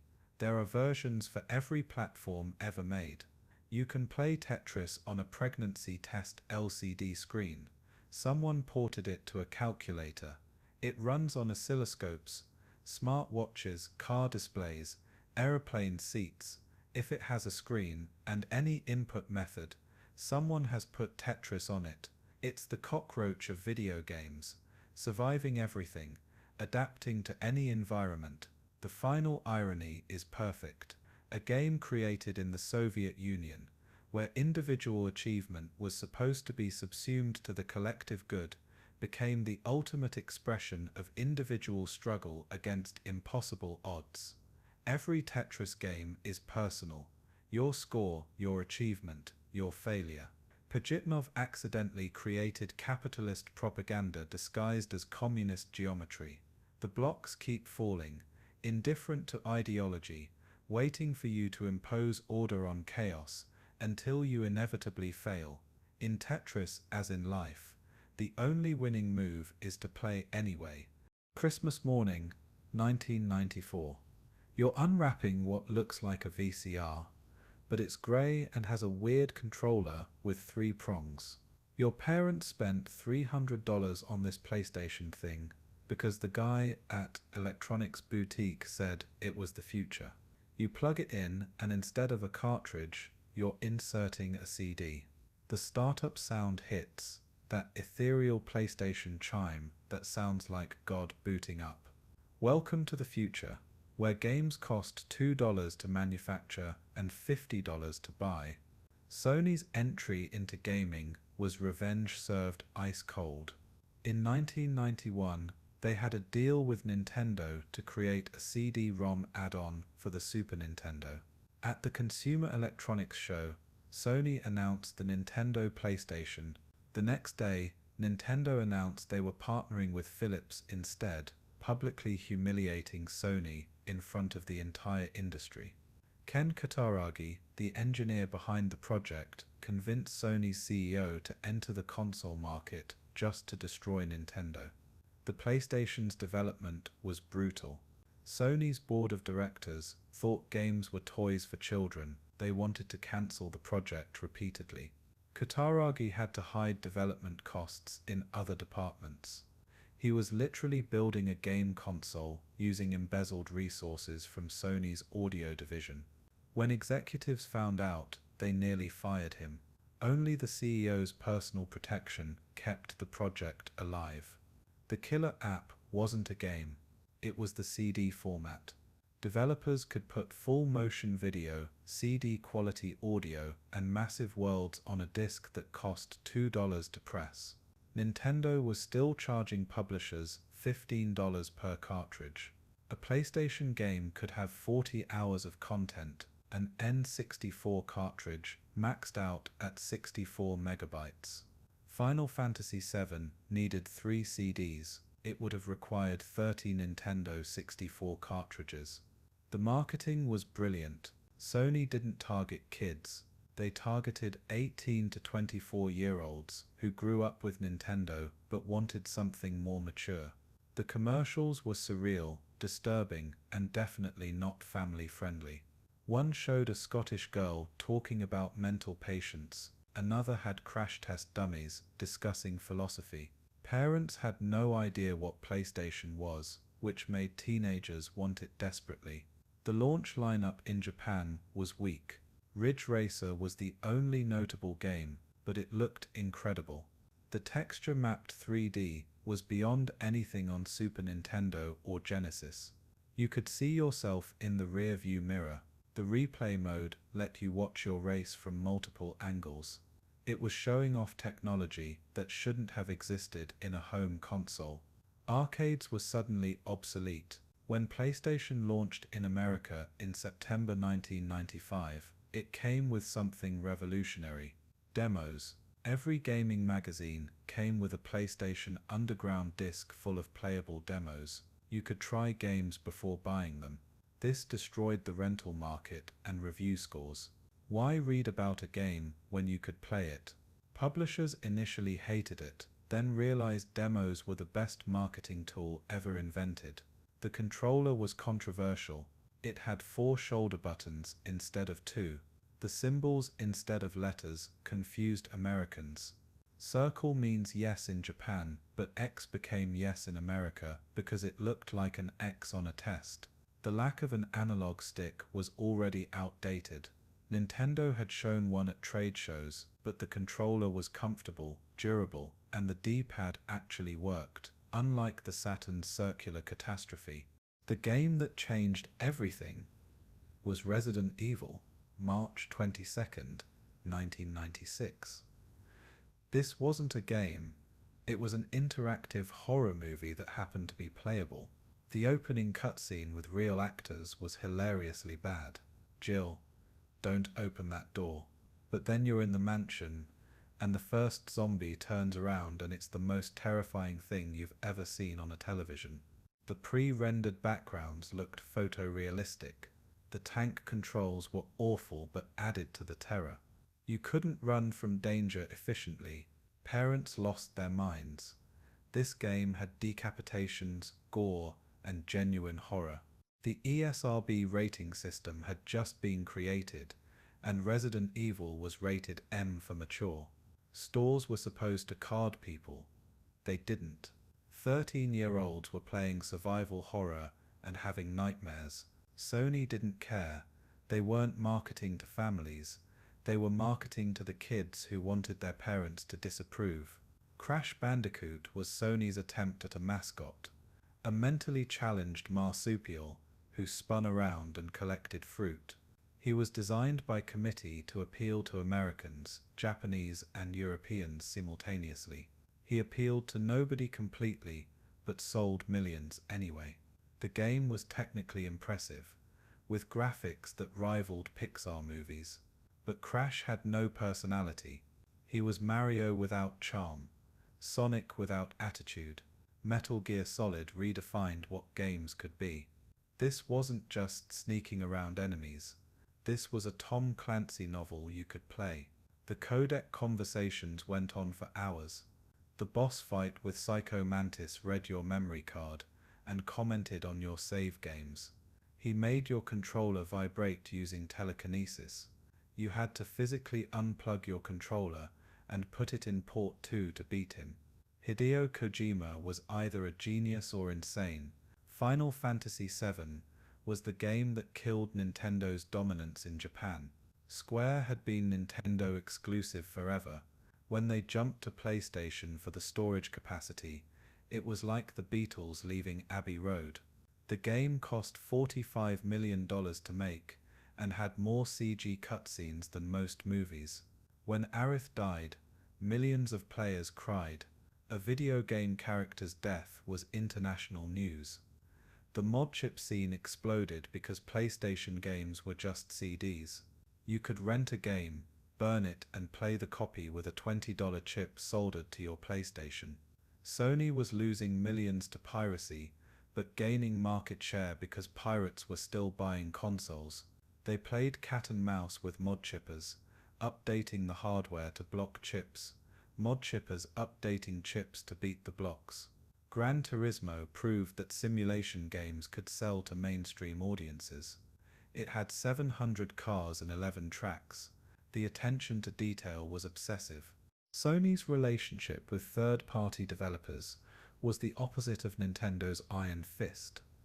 They provided excellent development tools, reasonable licensing fees, and didn't demand exclusivity. This openness led to an explosion of creativity and absolute garbage.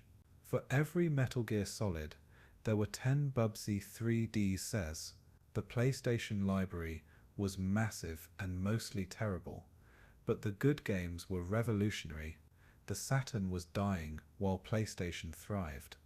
Sega released it 4 months early, with no marketing, angering retailers who weren't prepared. It cost $400 versus PlayStation's $300. It was harder to develop for, with its dual CPU architecture. Sega of Japan and Sega of America were literally sabotaging each other. The Saturn sold 9 million units worldwide. PlayStation sold over 100 million.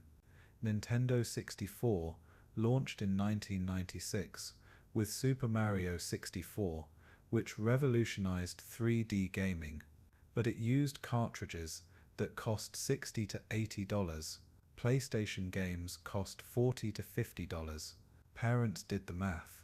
The N64 had better graphics for some games, but no Final Fantasy, no Metal Gear, no Resident Evil. Nintendo's family-friendly image was now a prison. Teenagers wanted blood, and PlayStation delivered it. The peripheral market was insane. The PlayStation mouse for strategy games. The dual analog controller that nobody bought before the DualShock. The Pocket Station, a memory card with a screen that Japan loved and America never got, the Net Yaros, a black PlayStation that let you develop games. Most were pointless cash grabs, but they showed Sony was willing to experiment. The importance of PlayStation can't be overstated. It proved that gaming wasn't just for children and Nintendo fanboys. It created the modern third-party ecosystem. It established optical media as the standard. It showed that realistic graphics and mature content could sell millions. It transformed gaming from a niche hobby to mainstream entertainment. By 2000, PlayStation 2 was launching with DVD playback, backward compatibility, and graphics that seemed impossible. The original PlayStation was already obsolete, but its impact was permanent. Sony had entered an industry they didn't understand, partnered with a company that betrayed them, and responded by dominating the market for the next 2 decades. The PlayStation's success created modern gaming as we know it. Annual franchises, movie tie-ins, mature content, orchestral soundtracks, celebrity voice acting, 100-hour RPGs, it all became standard because PlayStation proved it could be profitable. Whether this was good or bad for gaming is debatable. What's not debatable is that Sony's revenge against Nintendo changed everything. The ultimate irony is that Ken Kutaragi, the father of PlayStation, was eventually pushed out of Sony for being too difficult to work with. The man who generated hundreds of billions in revenue for Sony was forced to retire because he kept insulting the board of directors. He called the PlayStation Portable a beautiful piece of junk. He said the PlayStation 3 would be so powerful it would replace personal computers. He was a visionary who couldn't play politics. Today you can play original PlayStation games on your phone with better graphics than the original hardware. The games that seemed impossibly advanced are now retro curiosities. But boot up Final Fantasy VII or Metal Gear Solid, and you can still feel it. That sense that games could be more than toys, that polygons could make you cry, that a grey box from an electronics company could revolutionize entertainment. The PlayStation proved that gaming's best days weren't behind it. They were just beginning. November 9th, 2004. You're standing in line at midnight outside a GameStop in suburban Chicago. It's 20 degrees and snowing. You've been here for 6 hours. The guy in front of you took the day off work. The woman behind you drove 3 hours from Wisconsin. You're all waiting for Halo 2, a game about a green space marine shooting purple aliens. This scene is replaying at 6,000 stores across America. By morning, Halo 2 will have made $125 million in one day. Hollywood executives are watching these numbers and panicking. But let's go back to 1999. You're at Macworld watching Steve Jobs demonstrate a game called Halo on a Mac. Yes, a Mac. Bungie was a Mac developer making the most ambitious game ever attempted. Open world, vehicles, physics, multiplayer, everything running on Apple hardware. Then Microsoft called. They needed a killer app for their Xbox console that didn't exist yet. They bought Bungie for $30 million. Jobs was reportedly furious. Microsoft had stolen his game. The development of Xbox was insane. Microsoft had infinite money but no experience making hardware. They literally bought a company just to get their graphics chip designers. The controller was enormous, designed for American hands, which offended the entire Asian market. The console was basically a PC in a box, which made it easy to develop for but expensive to manufacture. Microsoft lost $125 on every Xbox sold.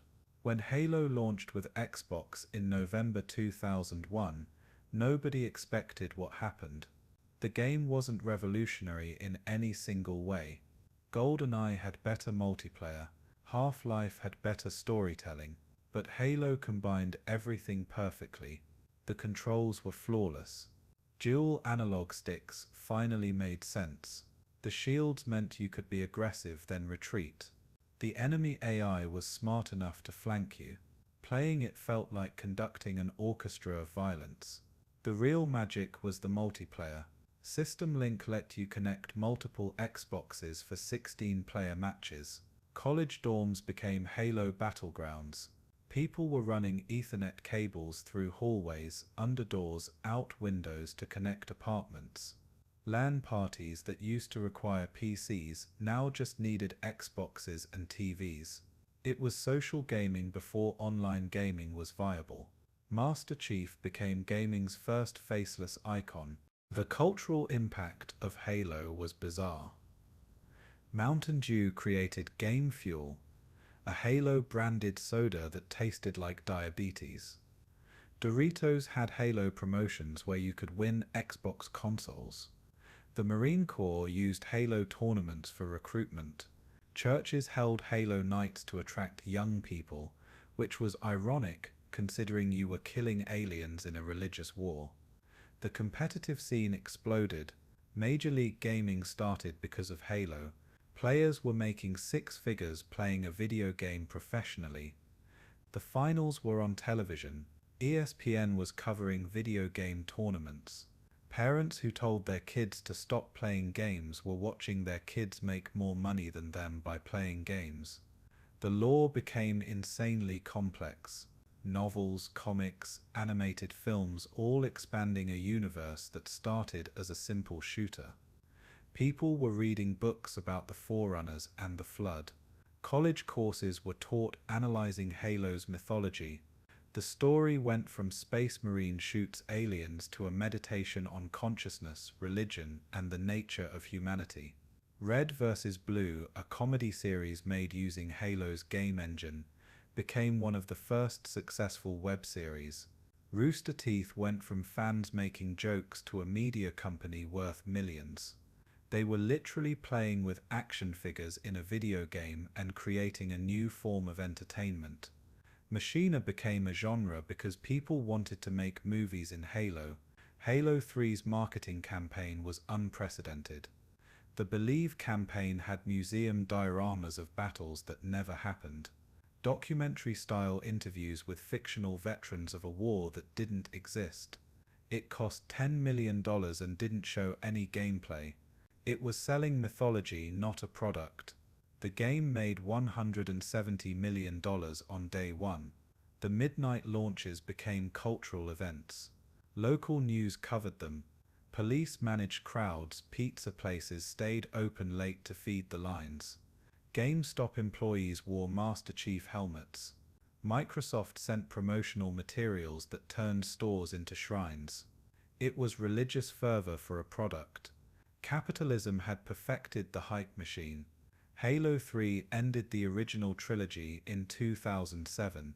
The last players of Halo 2 on original Xbox Live refused to log off when Microsoft shut down the servers in 2010.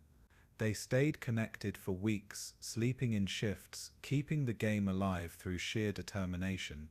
When the last player, Apache N4SIR, finally disconnected, an era ended. Microsoft sent him a special Xbox as a thank you for his dedication. Bungie eventually left Microsoft to make Destiny, which was basically Halo without Master Chief. Microsoft kept making Halo games without Bungie, which was like the Beatles continuing without John Lennon. The games were fine but lacked soul. Halo Infinite tried to recapture the magic in 2021 but launched incomplete. The campaign was good but multiplayer was a disaster. You could buy armor colors for $20. The monetization was so aggressive it made players nostalgic for paying $60 and getting a complete game. The Xbox 360 launched in 2005 and immediately started dying. The red ring of death, 3 red lights indicating hardware failure, affected over 50% of launch consoles. Microsoft knew about the problem but launched anyway. They eventually spent over $1 billion on replacements and extended warranties. People were wrapping consoles in towels to overheat them temporarily, fixing the problem. It was insane. But the 360 dominated anyway because of Xbox Live and exclusive games. Gears of War introduced the cover shooter mechanic that every game copied. The chainsaw gun became gaming's most ridiculous and beloved weapon. Mass Effect created a branching narrative where choices carried across 3 games. Your decisions in 2007 affected your ending in 2012. No game had done that before. The achievement system was psychological manipulation perfected.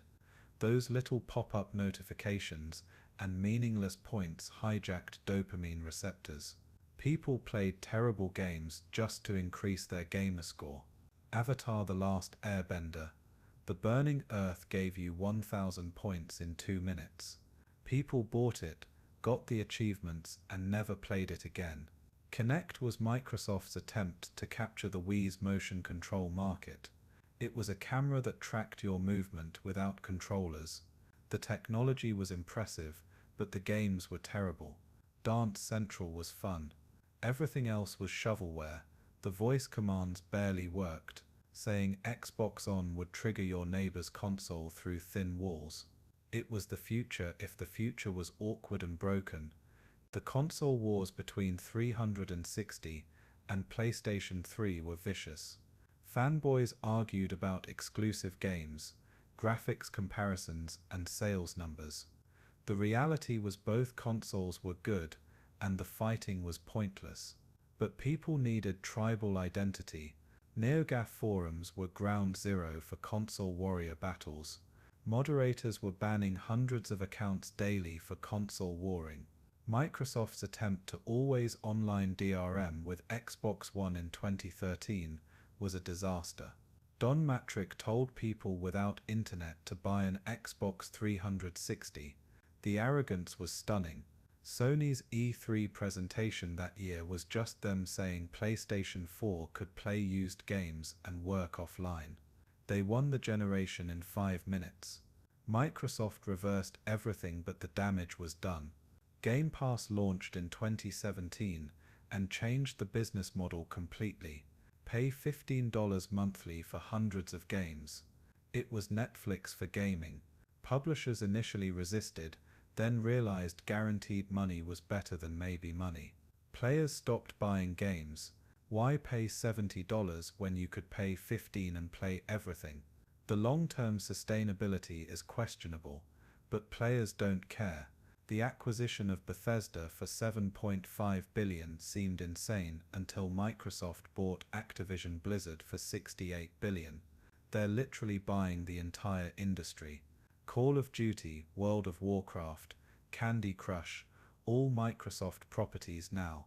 Sony is panicking. Nintendo doesn't care because they exist in their own reality. The console wars evolved into acquisition wars. The legacy of Halo and Xbox is complicated. They proved Microsoft could compete in gaming through sheer financial force. They created online console gaming as we know it. They normalized paying for online services, season passes, and games as services. They turned gaming into a lifestyle brand with Mountain Dew and Doritos as sacraments. But they also created toxic gaming culture. Xbox Live voice chat was a cesspool of racism, sexism, and homophobia. The competitive masculinity of Halo multiplayer influenced an entire generation. Teabagging became a universal gaming insult. Trash talking went from playful to genuinely harmful. Microsoft created tools for communication, then failed to moderate them. The story of Xbox is American capitalism distilled. Throw money at a problem until it's solved. Buy the competition. Create addiction through psychological manipulation. Turn art into product. Make product into lifestyle. Make lifestyle into identity. It worked. Gaming is now bigger than movies and music combined. Whether that's good for humanity is a question nobody's asking because we're too busy playing. Picture this. It's 2007 and you're watching your grandmother bowl on your television. She's never bowled in real life because of her arthritis, but here she is, swinging a white remote at your TV, knocking down digital pins. She's laughing. Your hardcore gamer cousin is losing to her. Your dad, who hasn't played a video game since Pong, is asking for a turn. This is Wii Sports, and it's destroying everything the industry thought it knew about gaming. Nintendo was supposed to be dead. The GameCube sold 21 million units. The PlayStation 2 sold 155 million. Industry analysts were writing Nintendo's obituary. They should go third-party like Sega. They should stick to handhelds. They definitely shouldn't release another home console. Satoru Iwata, Nintendo's president, had different plans. He wanted your grandmother. The Revolution, Wii's codename, was developed in absolute secrecy. Nintendo employees working on it couldn't tell their families.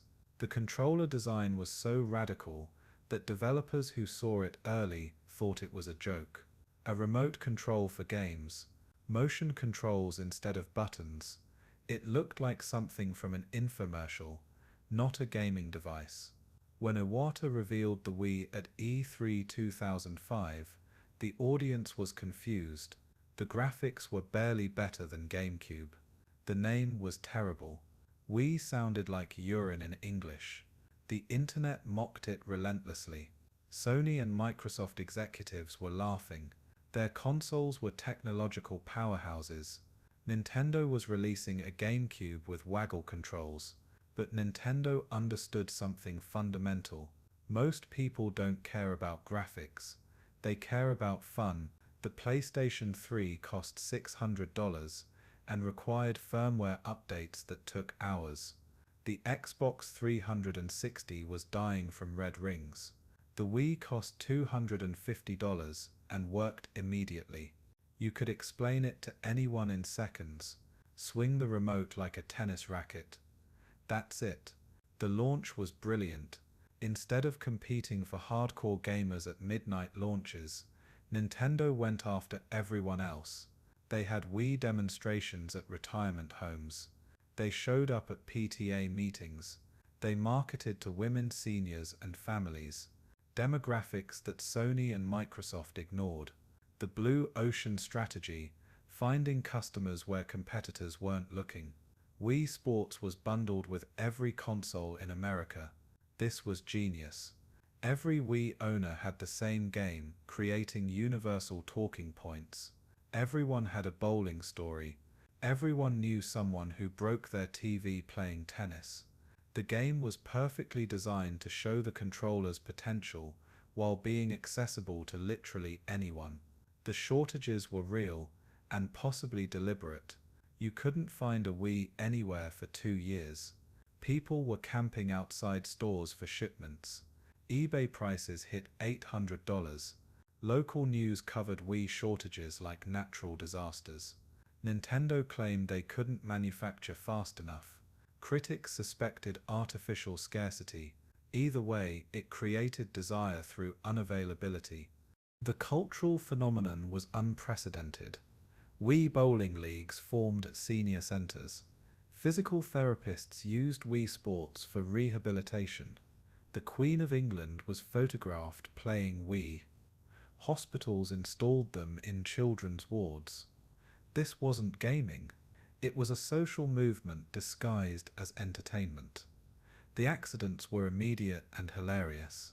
People throwing remotes through televisions, players punching each other during boxing matches, dogs getting hit during golf swings. Nintendo had to redesign the wrist strap 3 times, eventually making it strong enough to support a falling human. They shipped protective rubber covers for free. The liability insurance must have been astronomical. Third-party developers were completely lost. They'd spent years perfecting complex control schemes and HD graphics. Now they had to design for motion controls and standard definition. Most gave up and produced shovelware. Carnival games, featuring virtual ring toss and whack-a-mole, sold 7 million copies. Quality didn't matter if the concept was simple. The hardcore gamers felt betrayed. Nintendo had abandoned them for casuals. Forums were filled with rage about waggle controls and minigame collections. Real games were dead. Nintendo was killing gaming. The fact that Wii was outselling everything else just made them angrier. Their hobby was being invaded by normies. Wii Fit launched in 2008 with the balance board, turning your living room into a gym. It sold 22 million copies at $90 each. People were doing yoga with a virtual trainer. The board measured your weight and BMI, horrifying people who hadn't stepped on a scale in years. It gamified exercise before anyone used that term. The copycats were immediate. PlayStation Move was Wii with better graphics that nobody wanted. Kinect was Wii without controllers that barely worked. Everyone tried to capture Nintendo's casual market.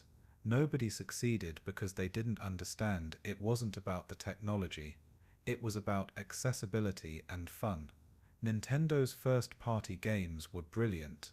Super Mario Galaxy used motion controls perfectly, letting you point at stars to collect them.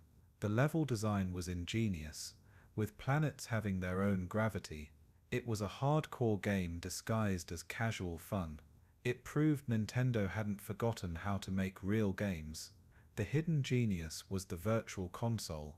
Nintendo sold their old games again for $5 to $10 each. Super Mario Bros. For the 100th time. The Legend of Zelda with no improvements. People bought them anyway for convenience and nostalgia. Nintendo was printing money from 30-year-old code. The online service was deliberately terrible.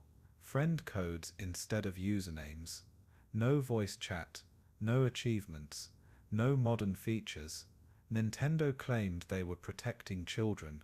Really, they were protecting their family-friendly image.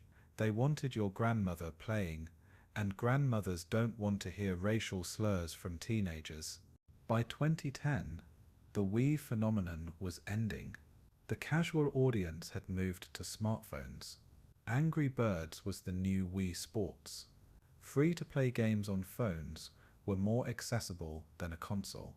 The Wii collected dust while people played Candy Crush on their commute. The software attachment rate was abysmal. The average Wii owner bought fewer games than any other console owner. Many bought Wii Sports and Wii Fit, and nothing else. Third-party games sold terribly unless they had party or fitness in the title. Call of Duty on Wii sold like hot garbage. Just Dance sold millions. Nintendo tried to recapture hardcore gamers with games like Donkey Kong Country Returns and Metroid Other M. It was too late. They'd moved to Xbox and PlayStation. The Wii's reputation as a casual console was permanent. Real gamers didn't play Wii unless it was ironic or with family. The Wii U launched in 2012 and was a complete disaster. The name confused everyone. Was it an add-on for Wii? A new console? The tablet controller was expensive and pointless. The marketing was incomprehensible. It sold 13 million units total, less than the Wii sold in its first year.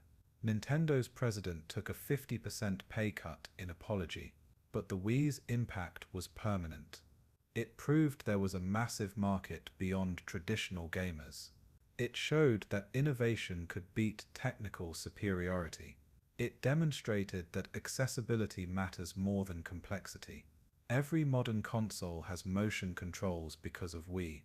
Every company chases the casual market because Nintendo proved it existed. The money was staggering. The Wii sold over 100 million units. Wii Sports is the fourth best-selling game ever. Nintendo went from near death to the most valuable company in Japan. They did it by ignoring everything the industry believed and making games for people who didn't play games. The Switch, launched in 2017, combined Nintendo's handheld and home console divisions. It sold over 130 million units by being exactly what the Wii U should have been. A console for everyone that actually makes sense. It has Zelda for hardcore players and Animal Crossing for casuals. The motion controls are optional. The graphics are good enough. The Wii proved that gaming didn't belong to gatekeepers. It wasn't just for people who could memorize button combinations or appreciate frame rates. It was for everyone. Your grandmother's bowling score mattered as much as your kill-death ratio. This democratization of gaming horrified purists and delighted millions. Looking back, the Wii was lightning in a bottle, a perfect storm of accessible technology, brilliant marketing, and competitor arrogance. It couldn't last and didn't need to. It served its purpose. It saved Nintendo, expanded gaming's audience, and proved that fun beats photorealism every time. The future of gaming isn't about processing power or ray tracing or 8K resolution. It's about accessibility, creativity, and fun. The Wii taught the industry that lesson. Whether they learned it is debatable. But for a brief moment, everyone was playing together, swinging remotes at their TVs, breaking furniture, and laughing. Gaming had never been more inclusive or ridiculous. So that's our journey from Pong to pixels. From two rectangles bouncing a square to photorealistic worlds you can explore forever. From quarters in arcade machines to billion-dollar acquisitions.